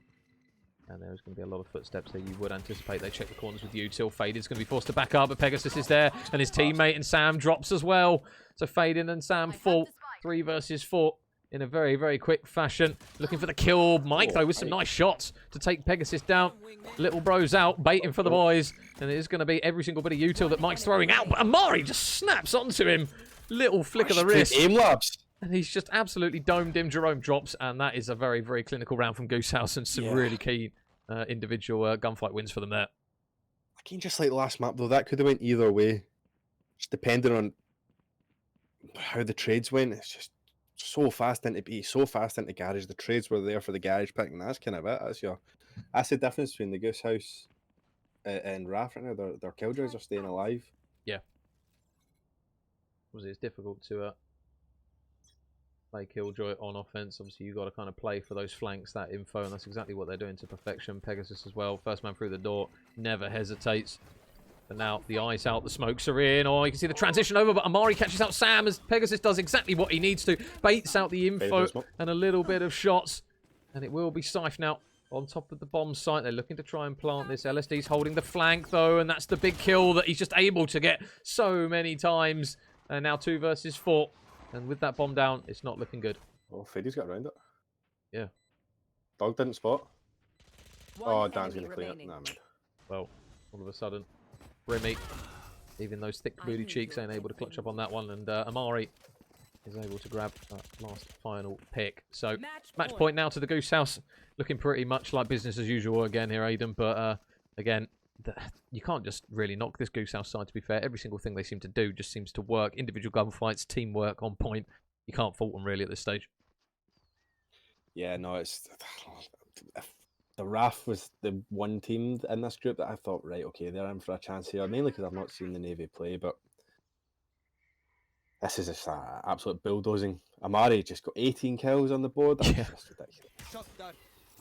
Well, A is going to be the destination of a lot of Goose House players. Scythe, Amari and Pegasus all going down a long. They are tucked themselves in the corner. And the smoke, though, they are going to try and just play the gamble here and playing the smoke. But the pre-fire just comes through from Danny. I don't know whether or not the info was there courtesy of a Fade Eye, but it's going to be Danny that shanks Jerome. He catches a knife. Mike catches bullets. And the site will now see that bomb go down. Next kill's huge. Sam can't win it. Amari is just on the prowl for more and more. And all of a sudden, Faded is very much in a world of his own. And he's got to try and clutch up a cheeky little 1v5 and an ace to boot to get this one done. And he's not going to be able to. That is game, set, and match. The Geese flying high once more. Nice, clean. It's just hard to beat that, isn't it? They're just clinical, mate. They're just clinical. I'd struggle to find a team. To be honest, we don't like to show too much bias in this one, but you can't fault Goose House at the moment. Every single thing they do seems to work. A couple of rounds here or there. I think you can tell by our tone of voice whenever it comes to a kill that doesn't go in their favour or a round. It's like, whoa, okay, the other teams won a round, but they just seem to be the next echelon up, I think is the best way to phrase it. Yeah, from the start, you can just tell when that 30 round came in on round 2, that was all momentum going for RAF. Their head was just out of it. I'll just quickly... Difficult game, but we'll wait and see. Goose House are really strong here. No, the Geese, they are now 2-0 in the group. So for any of you guys who do or do not know, today we are only going to be covering the group games in this 5K charity invitational sponsored by Voxy Tactics. And as mentioned, guys, if you do want to donate, say £2,500 is going to charity. Mr. Beza, speaking of charities, Beza Bing, how are you doing? Well, you have a few of those. Welcome, mate. What a man, what a man. One of the representatives for the big old Blesma. So welcome, Beza. How you doing, mate? Hope you're well. But we've still got one more game that will be coming up. We'll obviously still need to just guarantee exactly who the teams are for that one. But as and when we get that, we will keep you guys posted. But yeah, the Goose House looking strong here in Group A. We still do have Group B as well. It's currently underway. I don't know if there's any more. Has any more results come through, Aidan, or are we waiting on? Yeah, 1 or 2. RAF Reapers B defeated the Crows B 13-1, and see you late 13-0 against Blesma Legends. So the boys looking very, very good here in Group A. And as a result of that, we are obviously going to just cut it to a quick break as we get ready for our next one. And yeah, we'll put another video up for you guys. If you do have any questions in the chat or you need the links, feel free to put !donate and !sponsor to be able to see Voxy Tactics, and then also get the links to Blesma and SSAFA, two very, very heartwarming charities, it must be said. And we'll be back very shortly, guys, just after this quick break, and bring you game number 3, and then we will be able to round out our groups and give you guys exactly where everyone is finishing going into Sunday, where we will look to have that knockout phase of the tournament. But yeah, don't go anywhere, guys. We'll be back very shortly with our next game. Ever wanted to play a fast-paced, free-to-play tactics RPG game where you can complete quests, defeat your enemies, and battle in PvP arenas whilst earning cryptocurrency and in-game items that you truly own? Then Voxy Tactics is the game for you. Voxy Tactics is a retro-styled RPG that is heavily inspired by the classic tactics games of the 90s and 2000s, but with some modern twists sprinkled in to make the game feel both nostalgic and modern at the same time. Voxy Tactics has gameplay for everyone, with its exploration and arena game modes. Do you want to venture out into diverse lands, discover ruins of fallen kingdoms, battle monsters, and learn the rich lore behind the Voxyverse? In exploration mode, you will embark on an epic, story-driven adventure to freely explore the Voxyverse and encounter many unique experiences as you uncover the backstory of the game and explore its vibrant world. There are many hidden surprises to uncover, as you complete quest lines with multiple ways you can approach different problems that you will undoubtedly encounter in the world. In exploration mode, players will be taking part in battles against computer-controlled monsters and villains to earn voxel tokens and wondrous NFT equipment rewards that can be used to enhance their gameplay. If exploration is not your jam, then enter the PvP arenas, where you take up arms against other players in competitive multiplayer matches. The Voxy Tactics PvP arenas will consist of 2 PvP modes, called the Draft Mode Arena and the Extreme Arena. Each mode will have its own benefits and prize structure, allowing players to compete against their friends and other competitors from around the world to see who is the fiercest Voxy Tactics player of them all, whilst winning amazing rewards along the way. Are you ready to take on the challenge? Download now and play for free.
Soldiers told me I stepped on ID and I lost both legs above knee, my hand above elbow, my 2 front teeth. I was going on leave to my parents over in Switzerland and was driving by car on a road that I'd driven several times and got hit by a drunk driver. It was my second tour in Afghanistan. I was clearing all the path for a foot patrol, and I stepped my left leg and I stepped with my right leg, and then it just went bang. When I wake up at the hospital, I can feel my legs is still attached to me. When I lean forward and I touch it, I don't see the other side of my feet, but I can still feel it. It's on there. For me, that was hard. At that point, I thought, that's the end of my everything. I'm going to be useless, will never, ever do anything for myself. Because his car landed on top of mine, I broke 5 of the 7 vertebrae in my neck. I do remember when I was in the car that all the feeling in my legs was starting to go. There was a lot of pain, obviously. Both legs were smashed. I could see that. Since I was first introduced to Blexma at the hospital, they've been standing by my side. For me, in my darkest moment, it's only Blexma we sort up. It's the camaraderie, and it gives you a real sense of feeling that you're still within the military family. But it's so much more than that. It's the welfare support to the widows, to the families, to the people that are out there on their own. They support mentally, physically, emotionally, financially as well. And as a result of the work that Blesma's put in towards the improvement of prosthetics, that is now filtering down to the National Health Service as well. So the work that goes on behind the scenes is phenomenal. Blesma has always been there for me. Blesma has always been there for me. Blesma has always been there for me.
Oh, that's about what I thought you'd look like.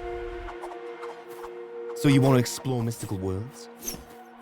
Fight bandits, kill clan lords, craft godly weapons, and make loads of Not financial advice. Well, hello.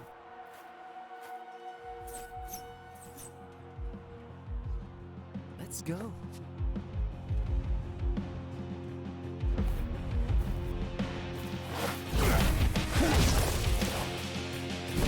They're always stirring things up.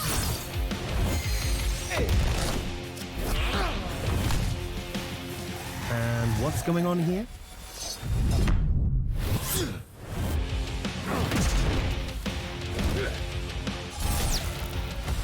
Oh, geez, will you look at that?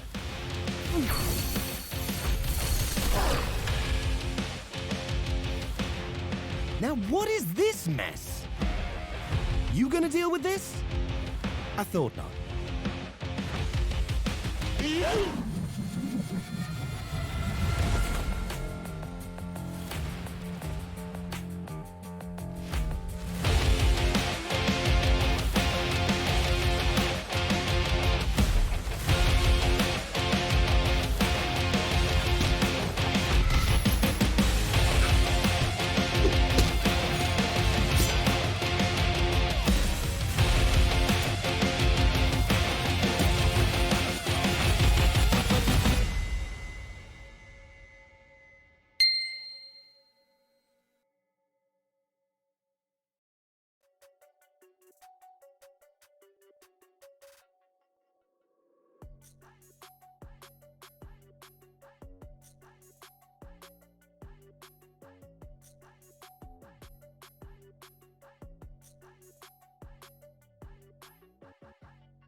My name is Roy Hayward.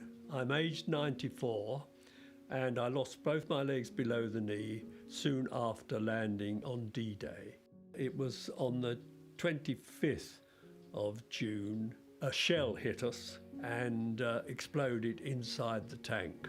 When I crawled down the lane and turned over onto my back, I realised that my right leg was shattered below the knee and my left foot had been blown off. I was so numb at the time that I wasn't aware of pain. I was just feeling extremely upset about the fact that I saw what had happened to me. I was contacted by Blesma, who asked if they could do anything for me. And from then on, that was my, sort of reassurance that I had somebody to look to whenever necessary. They are concentrating on keeping people in their houses, and that's what I would want to do more than anything else. I would really want to stay where I am, and I would approach Blesma to see if they could help me to do that.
Playing Voxy Tactics is super easy. To start, head over to voxys.io and register for an account. You can do this by pressing the login or register button at the top right of the main site's homepage. Once you've created your account, you can go and download the game by going to voxys.io/game download or clicking the link in the description. After installing and then launching the game, you will be brought to the login screen.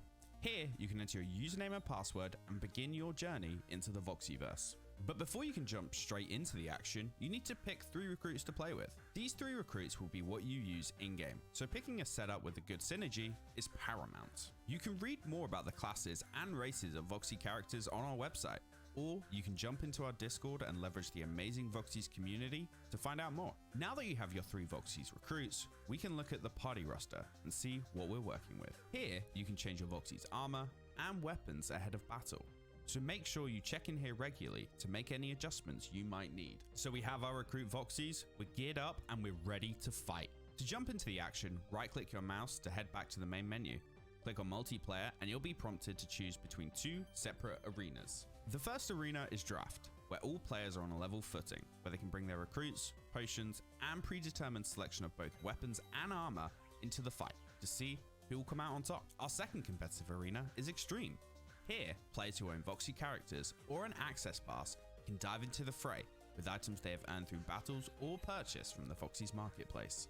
When in a game, either draft or extreme, you will begin by being prompted to place your Voxys within the placement phase of the battle. Here, you choose 3 Voxys from your collection and drop them down within the allocated squares on your screen. Some people like to spread their teams out, whilst others like to clump them together. It all depends on the strategy that you, the player, wish to play. Once both players have placed their Voxys, the battle begins. When a battle begins, start by looking on the left-hand side of your screen. Here, you will see the battle turn order. This will dictate who and when each Voxy or player will take their turn. So make sure you plan ahead by looking at which Voxy character goes when. On your turn, you will have the choice between 3 options: moving your Voxy, performing a combat action, and exclusively in the extreme arena, equipping new items to your Voxy.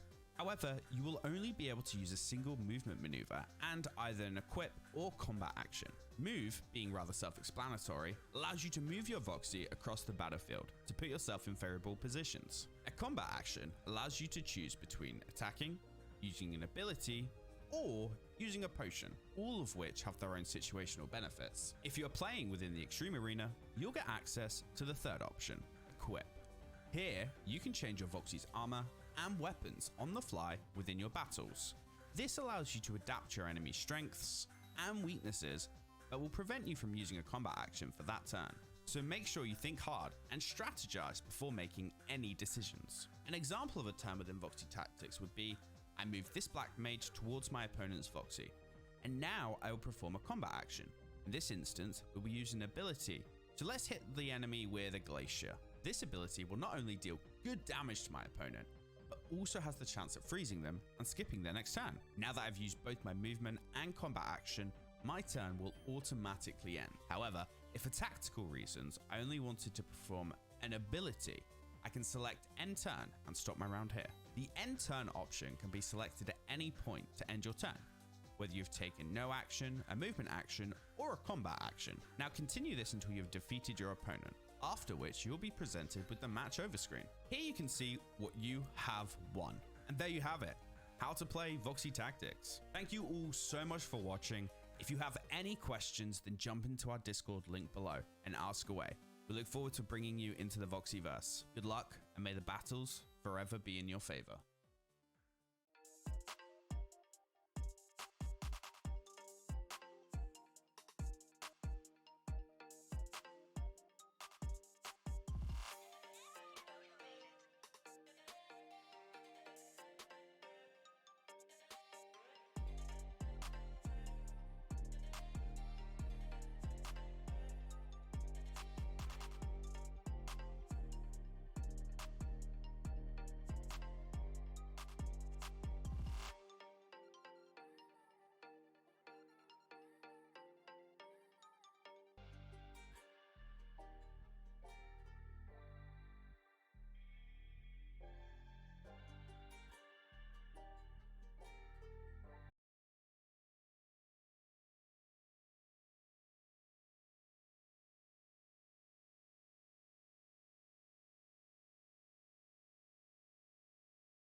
Ladies and gentlebeans, welcome back, welcome back. We are here again with another game in our 5k charity invitational, sponsored, of course, by the lovely people at Voxy Tactics. Aidan, we've had 2 absolute blowouts so far. The geese are looking good.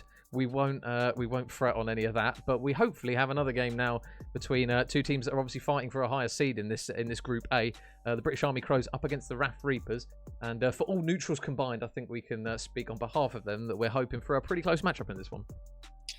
Yeah, it's a very big game because whoever gets third goes on the opposite side of the bracket from the Goose House. So if you want your best chance getting to the final, you want to be on as far away from them as possible, don't you? Yeah. In other news though, in the rest of the group, very close game in the Army Navy game, didn't we? Yeah, we say it was 13-11. 13-11. That game ended. Really great game. Well, that's the thing. Hopefully now we start to chop down some of the seeds, especially when we get into bracket play, and we start to slowly kind of carve our way through the bracket. We should be getting kind of closer matchups.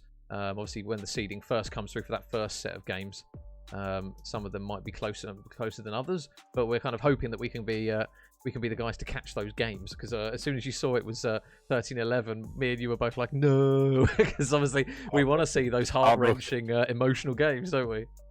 Yeah, really, really close all the way to the end. 13-11. That's I can't believe I missed that.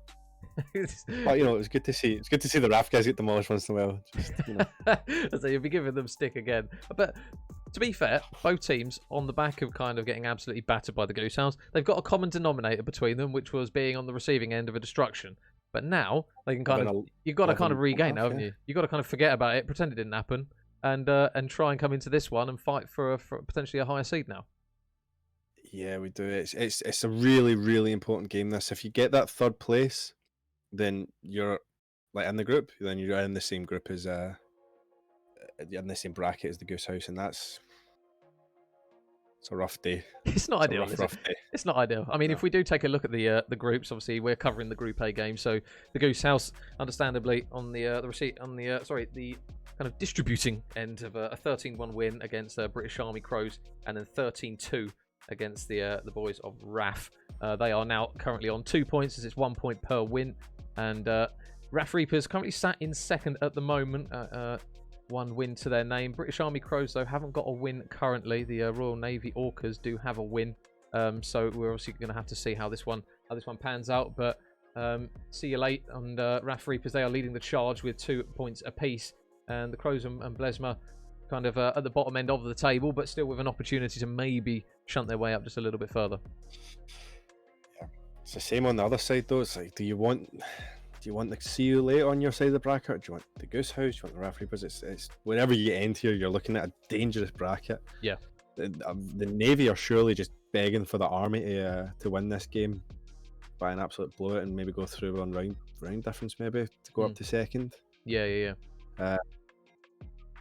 Yeah, because if it'll be a tough one for them to go against the Goose House. Yeah, and well, we are now loading into Ascent, guys. As mentioned, if you are just new to the stream, it is currently best of ones for all of these group games. Every single game, pretty much apart from the grand final, I think, Aidan, is they're all best of ones, I believe, apart from the final, which is best of 3.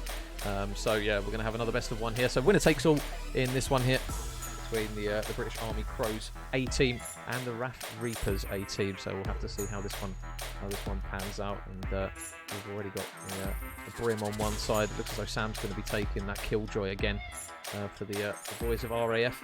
And yeah, closer matchup hopefully on this one, Aidan. We want to be seeing overtime, don't we? Let's be real. I know you're a RAF man through and through, but as a neutral, triple overtime. I want a triple overtime. I want 2 geckos. But well, I hate to break it to you, mate. We don't have a gecko. Unfortunately, little bro is on the bench again. He's not coming through. I really hope we do see more of him, because obviously he's still kind of in that phase where I suppose you've got to kind of you've got to get used to him, learn where his best abilities lie in certain maps. But yeah, he's definitely going to be hopefully a more recurring character, because he does have some useful abilities. When I first saw it on paper, I was like, Jesus, okay, he's pretty much got a little bit of everything. But obviously in this one, unfortunately, mate, we won't have that. But we do have a game. He's so strong, but I do think he's not on for this. I don't think he's great on Ascent. I don't think. But for maps like Haven or Lotus, I think, would be really, really good for taking map control. Little Bro, he's got so much util. Yeah. Little Bro can stun people. You know, you can blind people, you can push people out with Mosh Pit. He can just be a distraction And as his well. ult as well. His ult's really strong. The fact he can pick his ult up again after using it, if it doesn't hit anybody, that's really powerful for taking map control, because it just backs everyone away. But we're seeing a really early, nice split coming across the map from the RAF. Yeah. So sorry, is that a Yoru? Yep, that is a Yoru, mate. We have a Yoru on the side of RAF. I will double check just so I can name and shame. Jerome is going Yoru. I only say that because I hate playing Yorus on this game, because I'm obviously in the bot department when it comes to this. It's very, very difficult to have an idea of what's going on, but it is a very, very split opening start from the RAF. It looks as though they're going to try and maybe bait out a little bit of an over-rotation from the British Army, but they're obviously not got the bomb in hand just yet, and we're still waiting for that first blood. Very slow opening start. Bomb is, it looks like they're going to end A. It looks like they're going to end A with bomb. They're going to take my control and maybe split short. They're going to have to fight Jet on short, though, which could be really difficult to push her out of grass. Well, that Yoru TP is going to go backside, isn't it? Oh. Yeah. So Yoru ability in. Oh, he's actually managed to push himself up to boxes, but Lamb with one. He's looking for a second. All the shots a little bit windy, but Lamb gets the second as well. The trade comes through from Sam, and the flash is out, which means he's going to... Oh, there's the wrong one for Sebrov there. But now, 2 versus 4. Jerome still underneath. Sam's ran with bomb. And yeah, they're going to... no, you can plant. Oh, he's going for the kill. There's Aiden pulls his hair out. Well, Sam's going for the engagement here. They're not going to expect him that close. Oh, maybe they are, because unfortunately there for the RAF, both of them have been absolutely wigged, and an opening defensive hold there coming through for the boys from British Army. Nice, clean. You faced when that execute came in. I was going to ask Aiden if you're face planting, because I mean, Sam had an opportunity to plant the bomb, obviously decided better against it to try and go and help his teammates. So in that situation, you're thinking wrap out, because I suppose in some ways Jerome was pretty much trapped at A, wasn't he? It was going to be a difficult one if Sam was on his lonesome. Yeah. It's, if you've not got the ability to back up your Yoru when he goes in like that, it's going to be really hard to get the bomb down. It's really early Aries as well. Yeah. Aries right out the gate. Manos with the frenzy in hand. Oh, is he going to check the right corner? Nice shot, so to take down one, and he knows there's another in this corner. Takes down the util, and Matt gets the trade. But they do have numbers, the RAF. Sam got a pick on the other side of the map. Yeah, and now Owen has managed to get a little bit more control over towards this mid-arch. He's going to slowly work his way in. Tango is going to be waiting, though, but number 4 on your mini-map. Keep an eye. It looks as though... Yeah, Sebrov is going to be over here, and I don't think they're going to anticipate that he's going to be tucked in this corner, and he might be the man to make the play. Yeah, if he came out and just denied plant there, then that would have been massive. But the fact he stayed hidden, and you've got Omen coming in late as well. Oh, he's not going to... Is he going to anticipate that Omen's going to be here? Oh, Omen, the timing.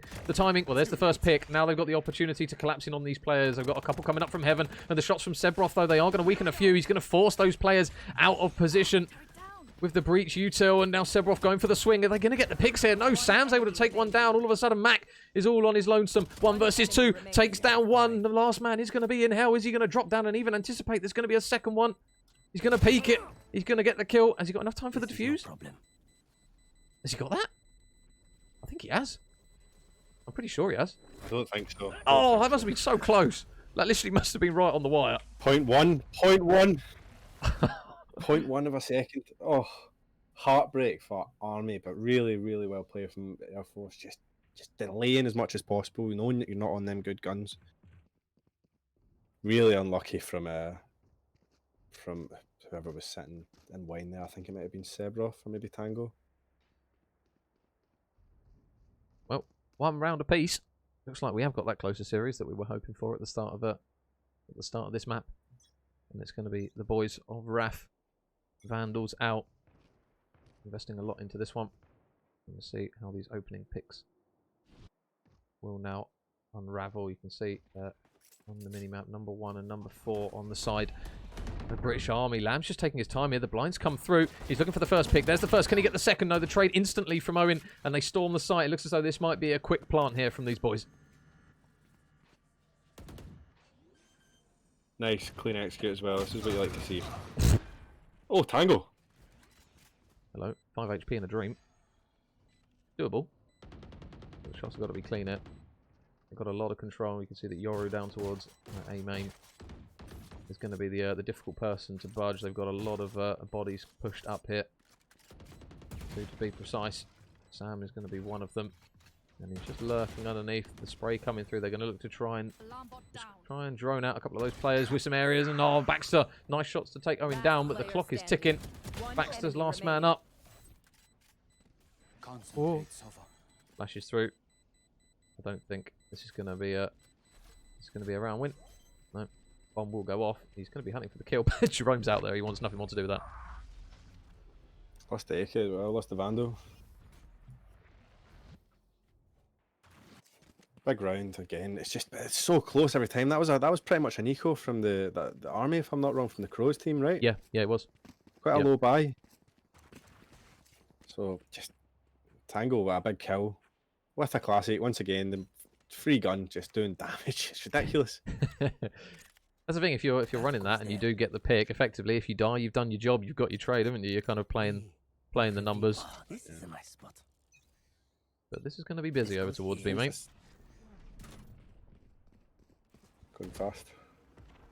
In comes the U-tilt. Smoke goes down. The cage goes up. He's desperately trying to stay away. I don't think they know he's here, you know. We saw the drone go in. If he stays here and if they run by him, this might be done. Oh, they're running by. They're running by. They have to run by him. Oh no, he's being detained. This is unbelievable. No, this is no, he's gonna get peeked. No, the patience there from Mac. I really thought he was just going to sit in that smoke and let him run by. That would have been amazing. That actually would have been bang on if he'd done that. But unfortunately, the Killjoy detain just completely messed it up for him. And now Baxter, all alone, 1 versus 4. He's got a bomb to defuse as well. So, off Manos with a little flick there back onto him. Gets the pick. And Raf looking clean. 3-1 up. They lead now. And a little bit of momentum to go with it. If they keep going like this, I'll forgive the Yoru peak. That's all I'll say. The Yoru pick has baffled me, but this is really clean rounds. Like once they've kind of got their foothold in this, put the army on a really bad buy here as well. Jet knives maybe can make a play here. Watch for the double updraft on Jenny maybe. But if they do that and it gets a pick, oh my god. Well, Lamb is going to be over towards A main. Whether or not we're going to see him make the play. Here we go. Knives out. Is he going to go for a potential pick round here? Seb's going to be able to shut down Jerome right off the rip. So already that A push has just been thwarted just a little bit. As Tango's waiting to try and use his util. But Manos and the boys, where are they going to try and push this mainly from? You can still see that they're holding the angle. And it looks as though A short might be the call. The blind going to come through. Owen's going to be forcing Lamb just to back up. Just a little bit. He's out of there, though. Wants nothing more to do with that. The TP out for the time being. Is he going to catch anyone out? Meanwhile, over towards window. Mac grabs one. And now Lamb desperately trying to just stay alive here. He's got a couple of players coming from a couple of different angles. He's going to peek this. Oh, he might at the right time. Oh, he doesn't win it. He misses his knife. And unfortunately, Manos is making them pay for it. Seb's going to grab a pick as well. And now 3 versus 2. Yeah, the Marshal in hand. Talk about someone popping up. Doing the damage with the Marshal.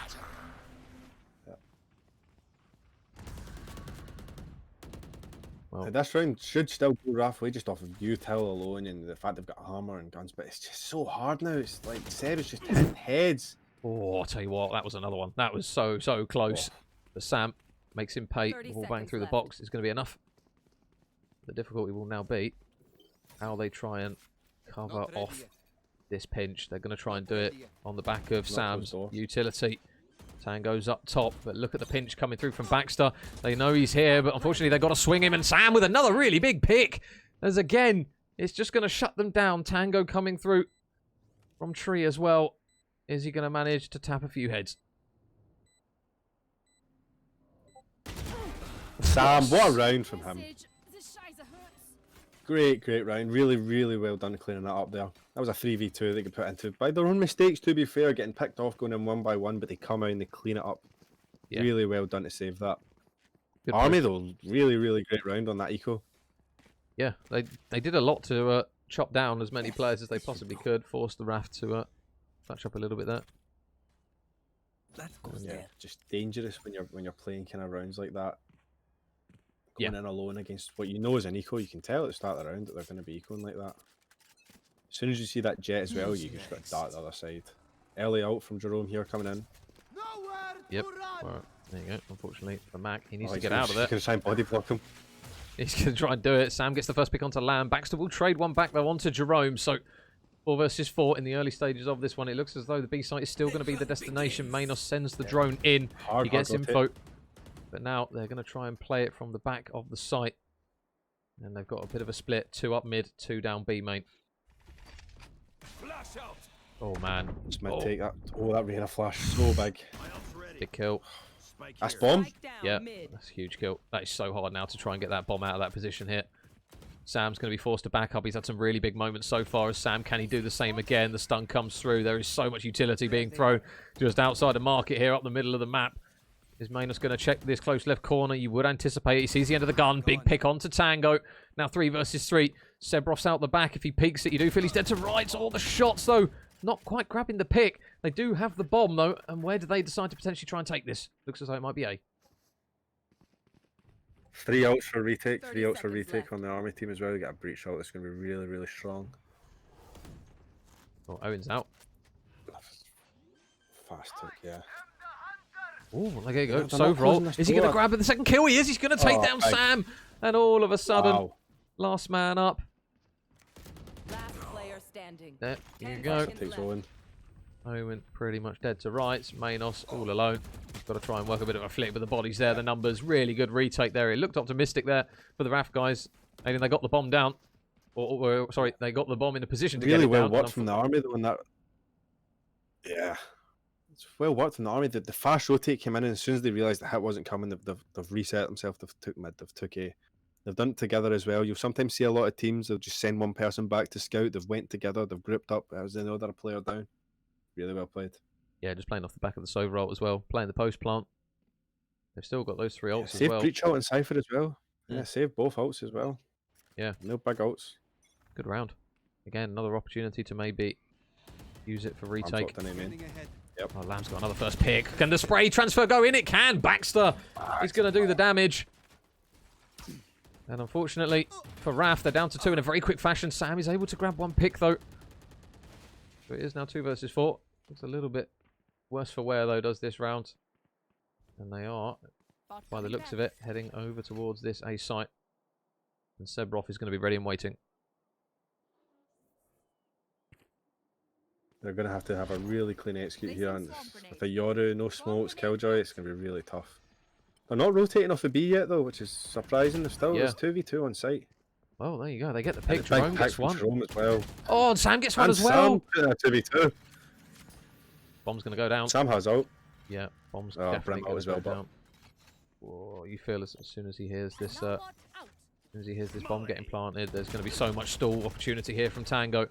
Are they going to try and get this bomb down? Sam's going to try and help swing it, and now it's going to be a 1 versus 1, and Jerome is able to win it again. RAF, they don't have the numbers, but they manage to just play it cleanly. They get the picks. 2 big kills over towards that A site, and RAF take another round.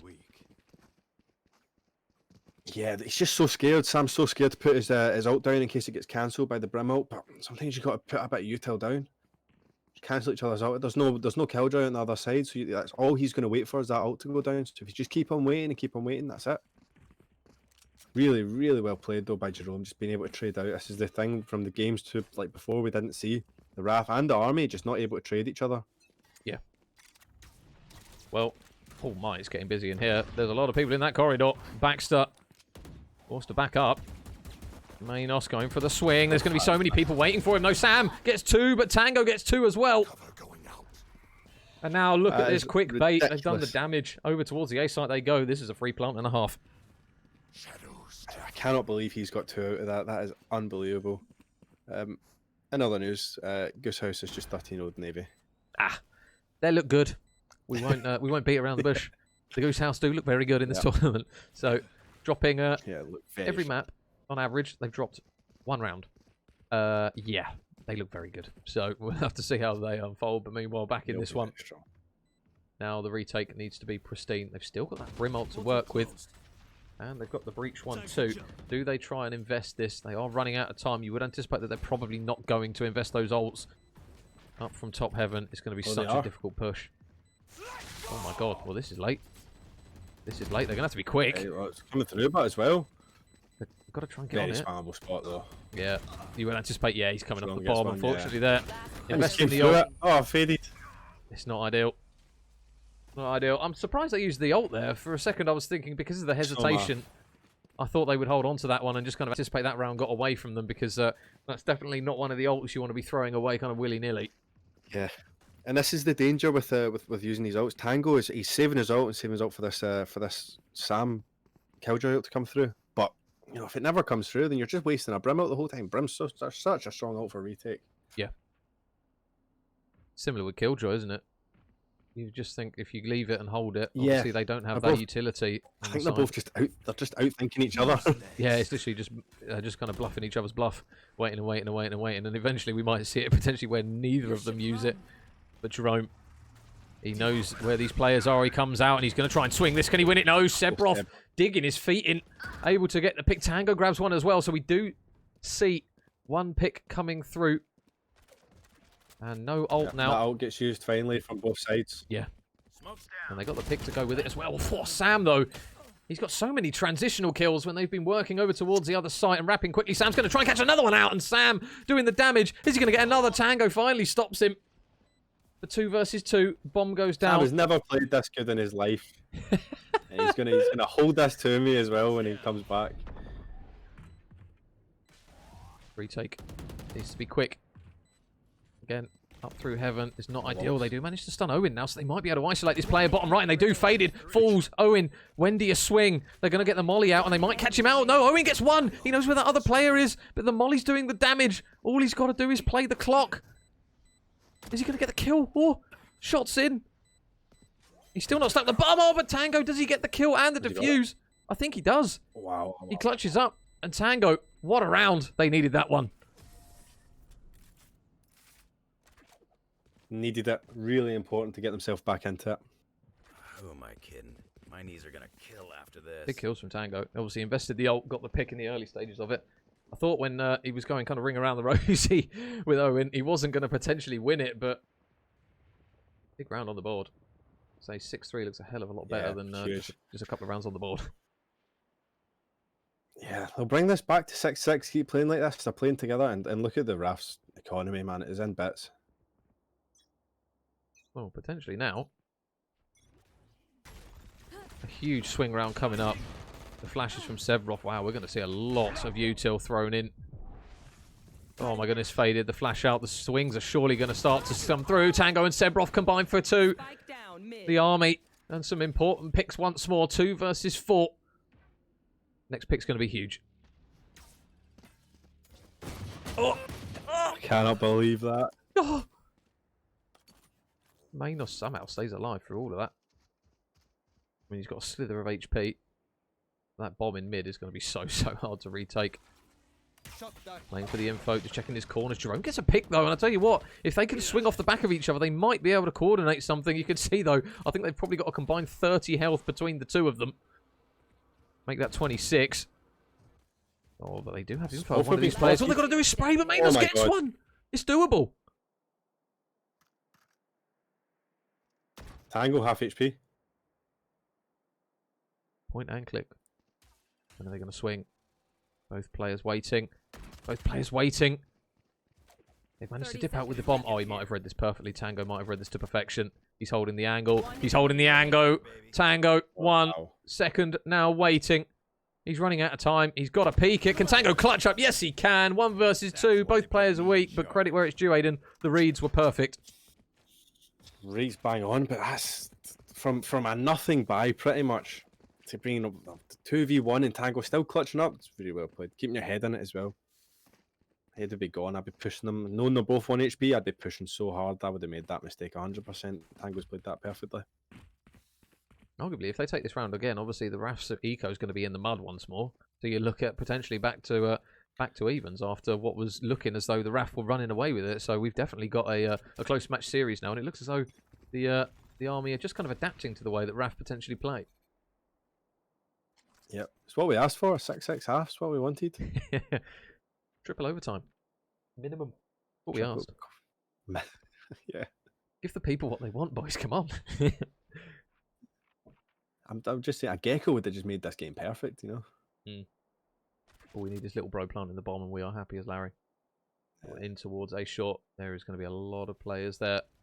Manos, Sam, Faded, Jerome, they are all going to push Sebrov here. If he gets a pick, you take it. But now they're in there, and they're going to use the ult again, and it's going to be a big pick from Baxter, playing it over towards CT, right out the back. And they are so good, the Army, to be fair to them at playing some of these passive positions. Jerome with a big pick, though, to take down Tango. 4 versus 4, and they've got to try and decide what they're going to do with this bomb. Jerome finds himself in these awful positions all the time that the Army just need to deal with, and they just seem not to be able to every single time. Jerome's get a free pick, but then Sebrov once again. He's Mr. Consistency, this man. 30 seconds left. Oh, Jerome is catching bullets, I'll tell you. He's giving him the no-no through the wall. Baxter, flash comes out. Oh, Baxter snaps onto him regardless. The counter flash is absolutely perfect. Lamb grabs one, and Sam, he's been good over towards this site, but Lamb, silence of the Lambs, absolutely not. He is screaming over towards the A site because he's just managed to mop up a fair few of them. And another round on the board for the Army. Aiden, and we look as though we might be getting that 6-6.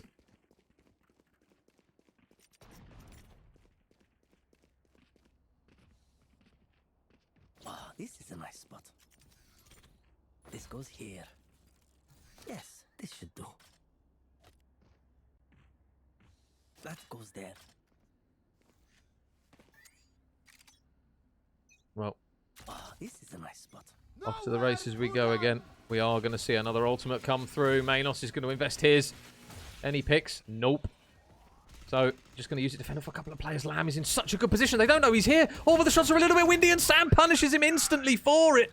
Sebrov weak. But the first pick goes in favour of Raf, courtesy of a couple of windy shots. Manos grabs another one. Baxter will get a pick, but the Killjoy ult is down. They're going to fend those players off. They're going to get the plant down, and now it's going to be all down to the retake. Spike planted. Yeah, really strong. Let's see if they've got no ults really to invest into this either. No. Lower charge cage triggered. Is he going to jump out with us? No, okay. He's not. Baxter. Baxter with a really big pick, though. It's now 2 versus 3. Oh, Tango gets one. Now it's all on Sam. They bluffed the bomb. They bluffed the bomb defuse, though. Sam might manage to get this. He's looking to try and get them. Someone who needs to ping the bomb for him. Oh, he's going to get the pick. Is he going to manage to spray onto him? No. It's not going to be enough. Tango gets the round. The people get what they want. 6-6 into half-time. Oh, my God. You love to see it. Switching sides. Can we get like a 10-minute break, yeah?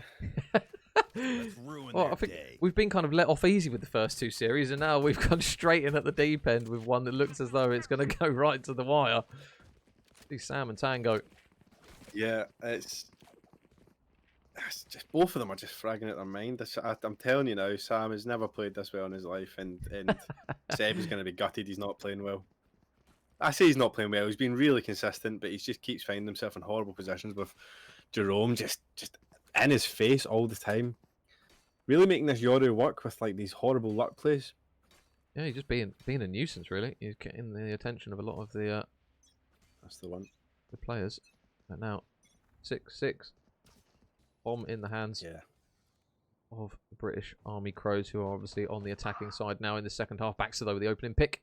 Exactly where they want to start off this one after the back end of a very, very strong end to that first half.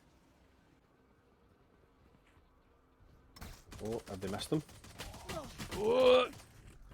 Axes everywhere. Owen needs help. There's a lot of players here. You can see the... Owen needs to get one here at least. Yeah, the desperation there to rotate. Jerome is going to be here to help, but unfortunately doing it from top heaven is not ideal. Bomb goes down. Time is of the essence. Lamb is ready to wait for anyone that peeks up top here. Sam's going to be the first one to swing. Oh, shots from Sam, though. Absolutely tonks him in the head. Lamb falls 3 versus 4 now in favour. Oh, he's just been wall banged. Of the British Army. Oh, the stun comes through. Is Jerome going to try and make the play? So he's going to try and go for the flash out. There it is. Tango forced to back up. Time's not on their side, though. They are really running out of it. Jerome drops down. The trade comes through, and that will be a round on the board. The British Army, they take the lead. Bag round from Baxter, yeah, huge. They were 4-1 down at one point. I think it was 5-2. 5-2. It's dangerous every single time. Need Fady. They need Owen to just start training each other. Going together places, man. was going to say both So at this duelists. point where if Oh, go on. yeah, it's rough because both duelists on your side, it's Freddy's getting pinged in a lot of places where it's really unlucky. He's getting caught out a lot, but you'd be calling to try and get him in a better position at this point. Oh, big flash coming in. Seb, face double of his life. Oh, in an absolute mullering there. And Jerome, do they know he's there? Well, he's managed to get himself. He's managed to get himself out. Yeah. Mac silences Owen, and now Jerome. He's got out, but he's going to go straight back in, and I think he knows. Oh. There you go. I think he kind of forgave the shots there from Baxter because they were a little bit worse for wear, but he won't care. Round goes over the line. 2 rounds clear now, and Baxter and Tango, they are definitely grabbing this this game by the scruff of the neck. Yeah, this is really strong from the army now. It's going to be really dangerous for whoever comes in. In the next couple of rounds, they need to secure themselves this gun round. If they get thrifties here, I feel like that's it. Not thrifty, sorry, bonus. I feel like that's it. And their economy's not looking great as well. They've got 3 people on half armor against SMGs. There's opportunities for Pixit. 100%. Oh, well, there's some info for Jerome. How quickly are they going to try and play this? He's playing it off the flash, and Lamb is going to be forced just to try and play a little bit passively, but you can see Sam there just needs some help. He needs to swing off his teammate here, but unfortunately his teammate comes in just a little too late, but Jerome gets 2 big kills. And 4 versus 2 looks good now for the RAF. A big regain round coming out of them. Really good work. Only Sam is the man that has fallen. And now Mac, unfortunately, needs to go through another 4 more players. They need this to be clean as well. They want this to be a nice, clean gun round. Look at Manios already on the flank. Yeah, they've got him so locked in, haven't they? That Yoru TP coming by. Well, if Mac can do something immaculate. Sorry, I couldn't resist that one. Faded. That's terrible. Oh, you need to get used to it, mate. They come through thick and fast. The only way this goes poorly now is if they give them 1v1s. Yeah. And they know where bomb is, and they're all spread out so much across the map. I hate this. I'm surprised Owen's smoked off mid, really. It's enabled him to transition across, but we'll see what happens anyway. Mac is still. That's not the issue for me, it's the... Oh, Jerome, don't. Ooh. Oh, there you go. Okay. There it is. Really, really, really big round from them. 4 guns alive at the end of that. It's massive. They needed that round because all momentum was hinting towards the British Army. For what? How many rounds did they win on a row? 6, I think? 6 or 7? 6 in a row, yeah. Yeah, so that was a huge one for them. Obviously, you would hope, if you're a RAF Reapers fan, that they can do it again, though, just to try and put the eco in the mud, really, for British Army Crows. But more importantly, they're still getting by without any sort of real influence coming through from Faded. Him and Owen struggling just a little bit, but if Faded starts to arrive to the party here, Aiden, you probably think that the RAF might start to really tally up a few rounds here if we can get a few opening picks.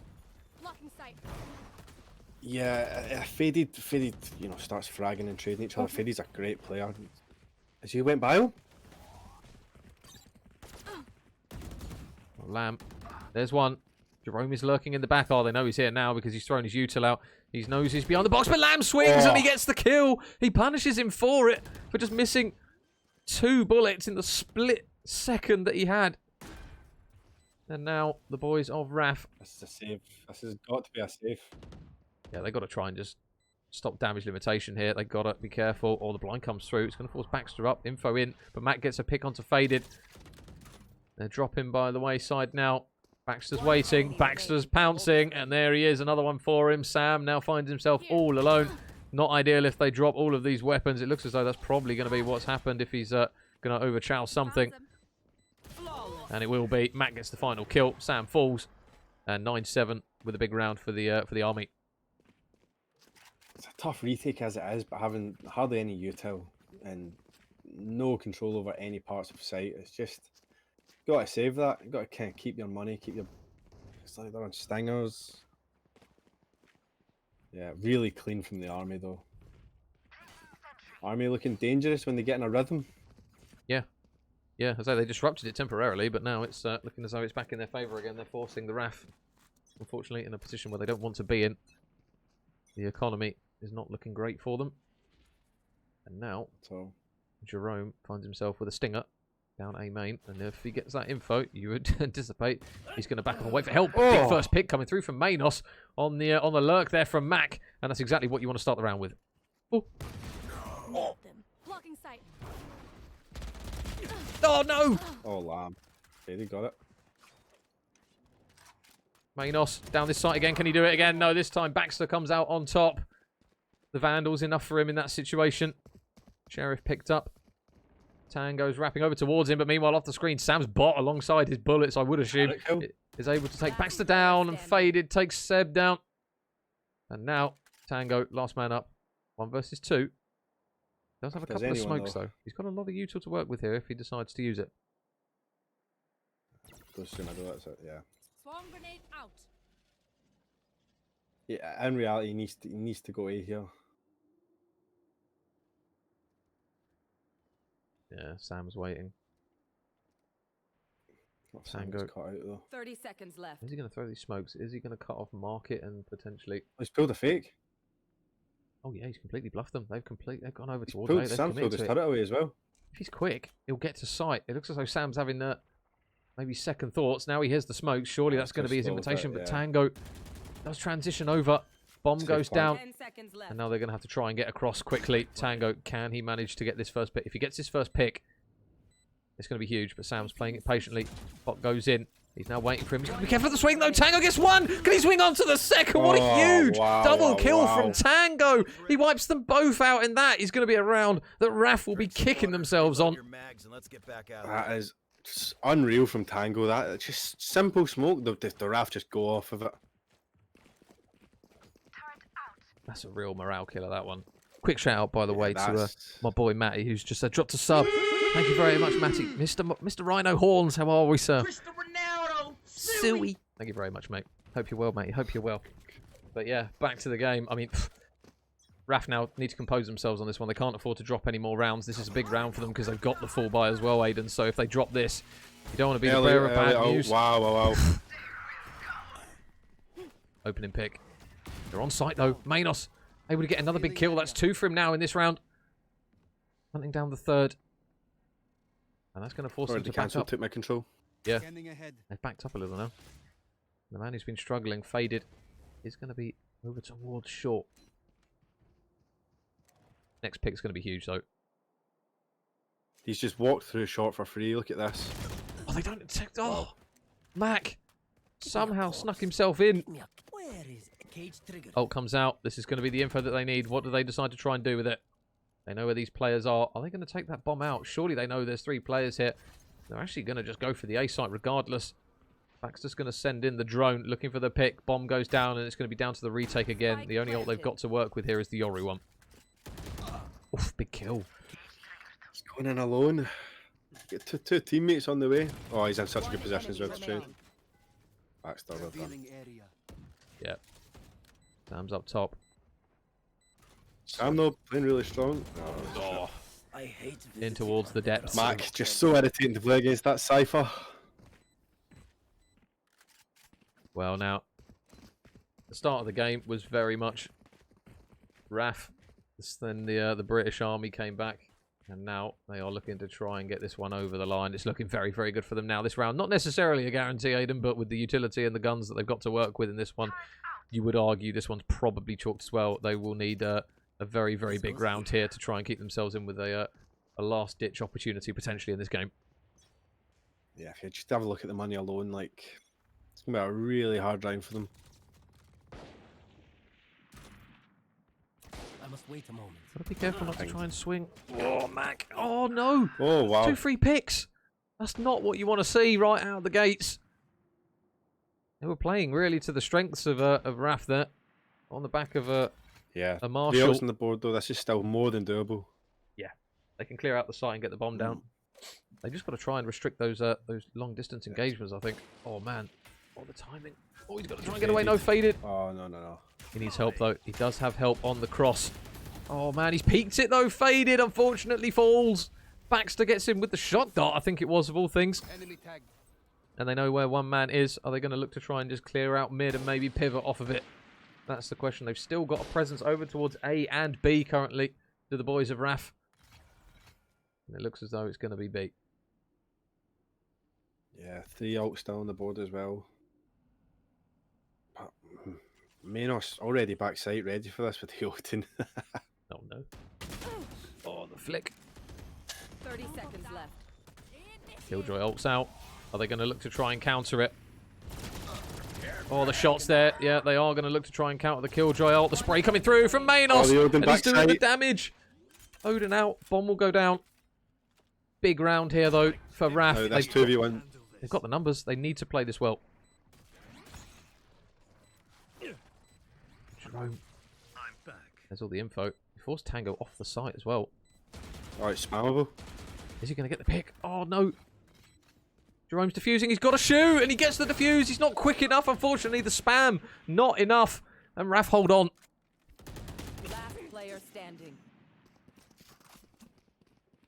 Jerome goes down to... What a massive, massive round from Manios backside.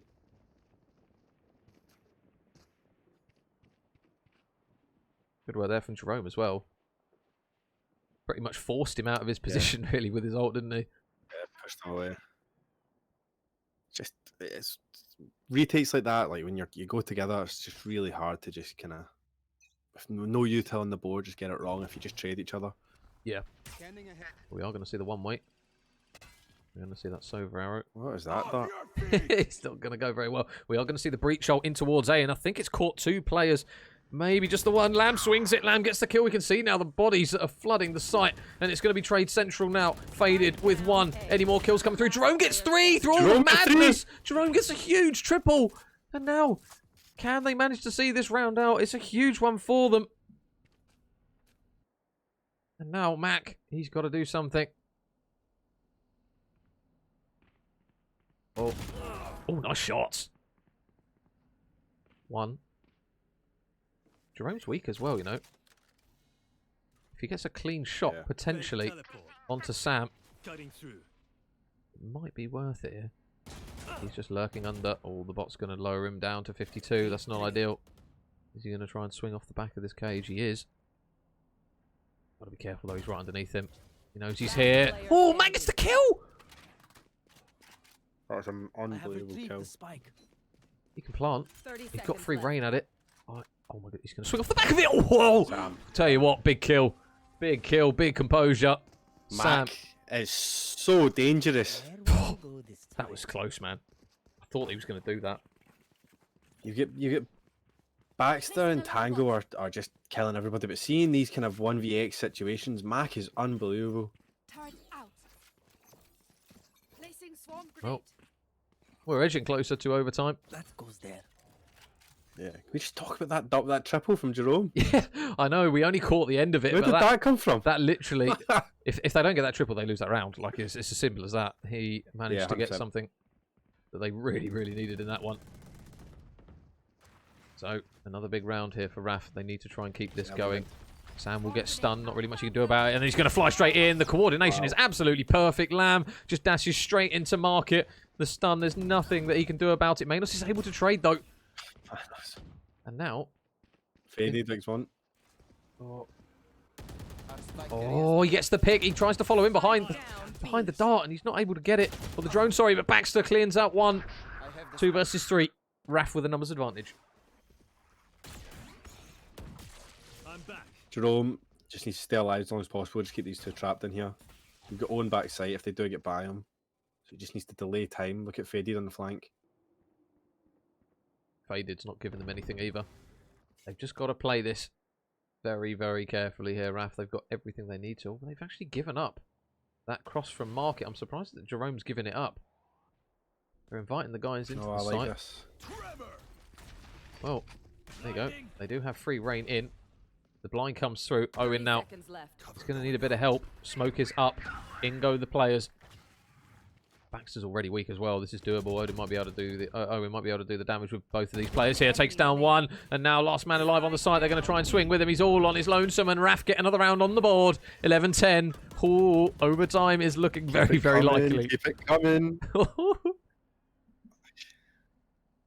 Jerome, Manos, just everybody just playing so well. But it's, when you're playing like that, like every round's a risk because you're inviting trades.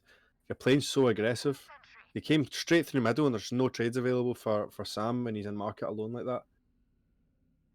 All of his util now just gone. Like we said before, the Killjoy's main job, just stay alive as long as possible, play off their util challenge, playing market, and they've just came through and there's no trade available. That's the round. But I'm able to pull it back.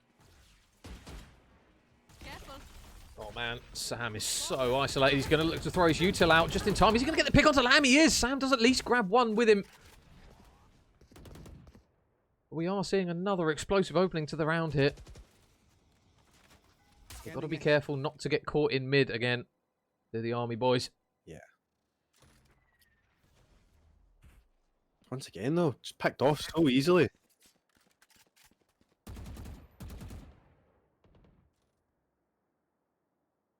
Faded might be able to make a play here. Depending on where they decide to try and take this bomb, Faded has literally not given them any glimpse of information that he's here. I know exactly where you are. Still in sight. Oh, Cypher ult. Yep, so they know they're going to try and get the ult out. Is he going to hit anyone? Baxter, I don't think he's going to get anyone unless this is pinpoint perfect. Nope, nothing comes through. They've invested the ults and they don't get much for it. It's a big ult to lose. Yeah. So early in the round as well. You've not even hit. You've not got bomb down. You've not got hit in sight. The only saving joy is they can hit this B site without any Killjoy util hurting them. It's all about gunfights at this point. Yeah. I don't know if they've got an Omen smoke to maybe slow this down. Manos is watching the cross. Is he going to try and swing off his teammate? Manos gets one, but Severos trades him out. The cross is there. Last man up. Jerome, is he going to try and swing off the back? It doesn't look like he is. No time. Saving. Yeah, Baxter's just he's just waiting to see. We've got to be careful not to give him too much. So round on the board for Raf. 11 plays 11.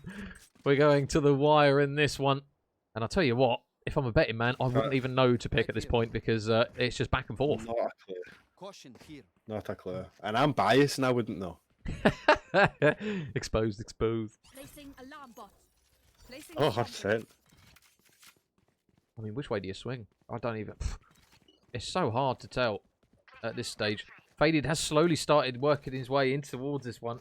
They're still going slowly. Together. And Baxter, through no fault of effort, is leading the charge here for the British Army. But Raf just still keep clinging on.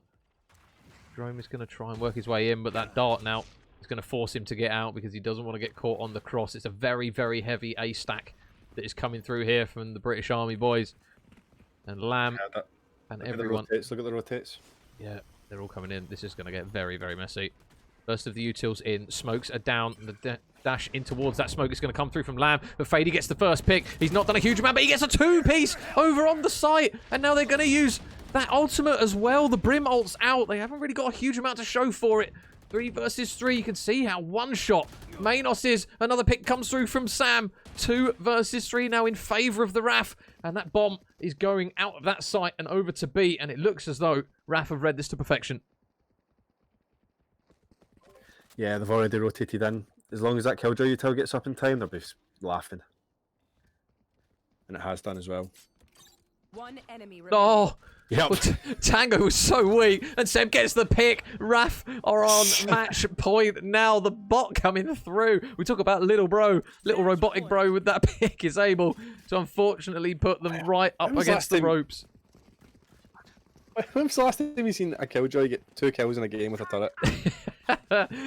Hey, never doubt the Killjoy bots, man. Well, Sam, helping out. Oh, wow. Placing swarm grenade. Yeah, honestly, I won't hear the end of this ever. He's having a game, is Sam. Yes, indeed. Oh, we see the Killjoys have quiet games.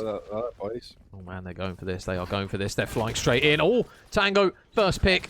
Army, that's a big kill for them. We're going to see one player crossing. Oh, the shots are through. Jerome with the wall. Spam. Through the smoke. Absolutely spam spams through it. Big pick in middle. Max able to get 1 4 versus 3 now. The site control is there for them, but shots from Mac. Immaculate. 4 versus 2. Big kills, and the bomb is down. This is not going to be easy. Oh, that Killjoy was in such a bad position as well. Oh, the blind's so good. Just gave them all of sight to do it. They know the Max know, lurking. Oh, the Windus. Is he going to wallbang it? He is. It's now 2 versus 2v2. 2. They've got the kills. Jerome goes in with Owen. Baxter with a really big pick, though. It's now all on Owen. Time is not on his side. He's got to try and get these picks so quickly. I don't think he's going to be able to. Overtime is pending. They have given the people what they want. And Baxter ensures that. Overtime we go. yes. That's what I needed. I needed this today. We've had 2 absolute blowouts. We were due 1 that was good. We've got it now. Wow. What a round as well from Mac. This is what I'm saying. Mac just in all these positions where you just don't expect him to be as a Cypher. Comes through the middle and gets 2 picks. If he doesn't get those kills, that's probably game, set, and match, to be honest. It's a very poor Killjoy out, though. It's gave them all of sight to work with. If you're out in Killjoy there, you wait until you get close to Boathouse and you out boat. Well, man currently who's going to be in charge of a mob of people is going to be Lamb. The one-way smoke. Oh, no. Just going to smoke. Oh, no. Yeah, he is going to. Oh, my God. There's so many people swinging. He's going to actually hit the flash, which is not going to be ideal. He knows that 2 players is here. Is Lamb going to keep trying to push with this? He's playing with fire every single time that he tries and peeks it. There's so many smokes thrown over towards that A site. And it looks as though the boys from RAF, they are out. They are rotating. And they're going to maybe try and take this bomb over towards B, potentially. No real damage done. And all that's happened there is just 2 smokes have been wasted by Brim. I say wasted. They fought for it. But that's 2 smokes gone from Brim. Smokes gone from Jet.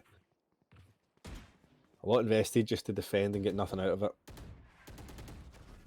And that's the 3rd smoke. That's no smokes for retake now if they do get onto site. Yeah.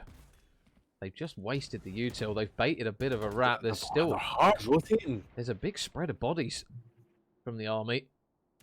They have now left Sebroff all alone on the site.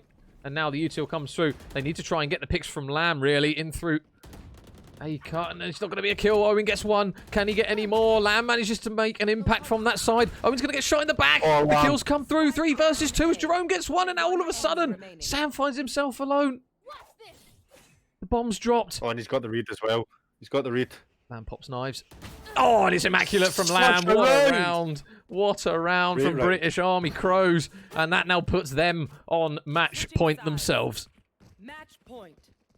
Unbelievable. The way that they've just retook that. Lamb just playing his life so well, just coming in, getting a pick after pick, everyone distracting for him. Great round. Great dart as well that came in on the site. Yeah. Well, now, Raf, what have you got? British Army, they've composed themselves. It was Raf match point a couple of rounds ago. It is now going to be them on the back foot and potentially on the receiving end of a loss. British Army on the offense. The spam. I don't look at the read. Oh, it did tag up 1 man actually. You can see the jet so weak on the side of British Army, but now the util. You can see here Lamb, the man who made such an impact in that last round, is now on a slither of HP. I'm try and wrap this through mid as well. There's still going to be 2 players from RAF ready to go. Yeah, the rotates haven't come in, so they are big waiting for his kill. own big pick. Big, Look at the rotates, kill. 4 people on it already.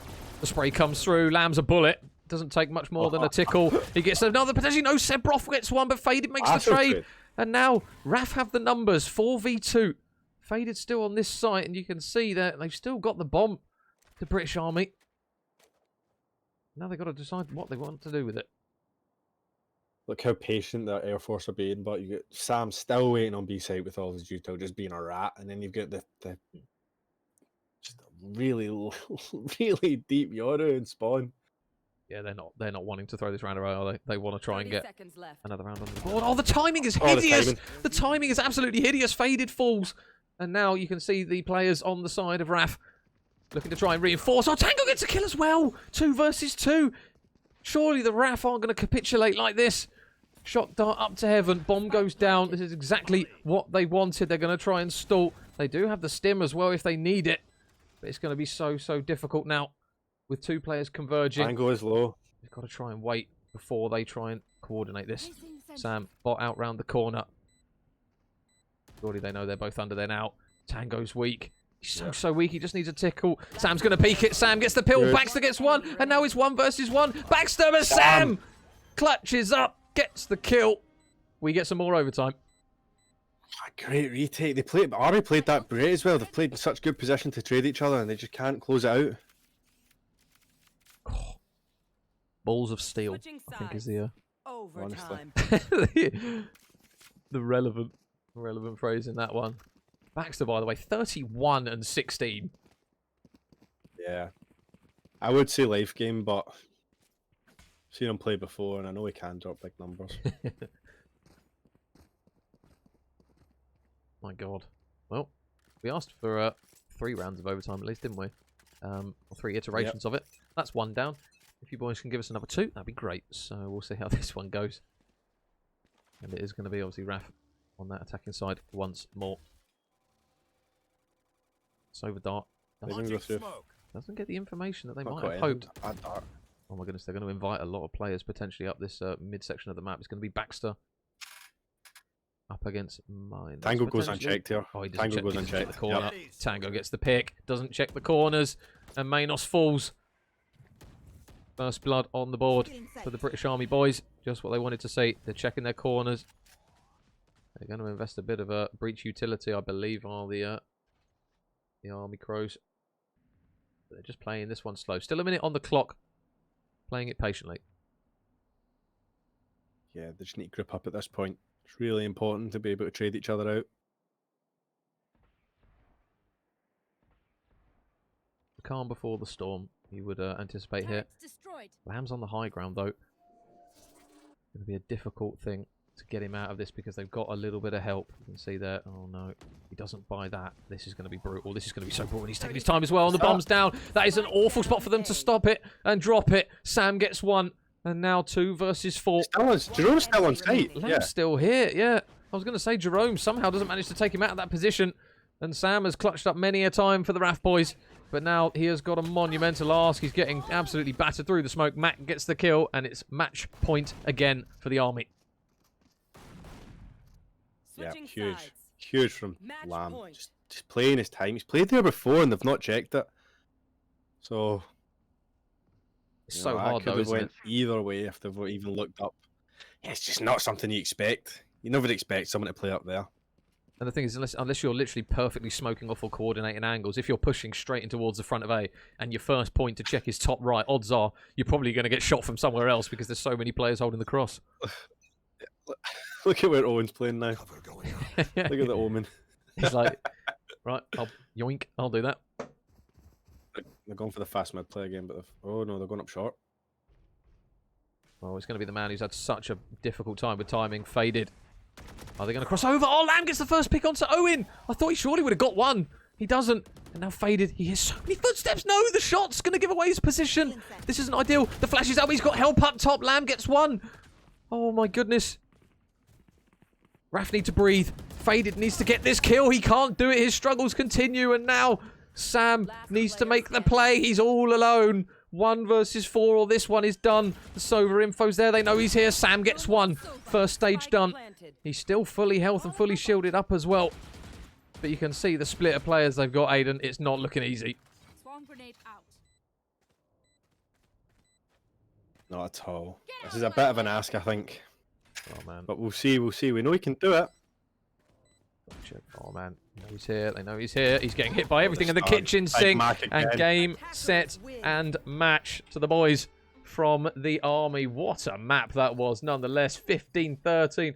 Aiden, we finally got the ending that we wanted in one of these series. I mean, credit where it's due to both teams. That was an absolutely incredible series. It's a shame to announce one of them on the receiving end of a loss on that one because, yeah, they treated us in that one. That was a rough game for both teams, honestly.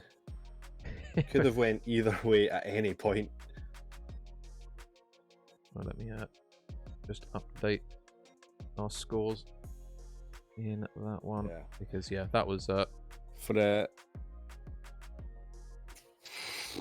Did ask for an overtime. We got it. Yeah, exactly.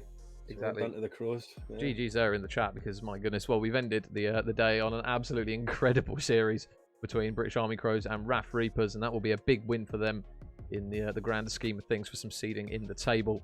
So, yeah, a blessing to watch that one. So there's just confirmation, guys. 15-13. If you guys did miss that one or any of the series, Matt, the first two series, bit of a blowout. That one, though, absolutely brilliant. Baxter in the end finished 31-17, by the way.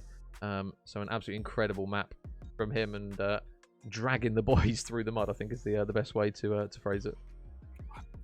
I think that'd be a bit unfair to the rest of the army team. I think that everyone put numbers up. Mank getting massive picks across the map. Yeah.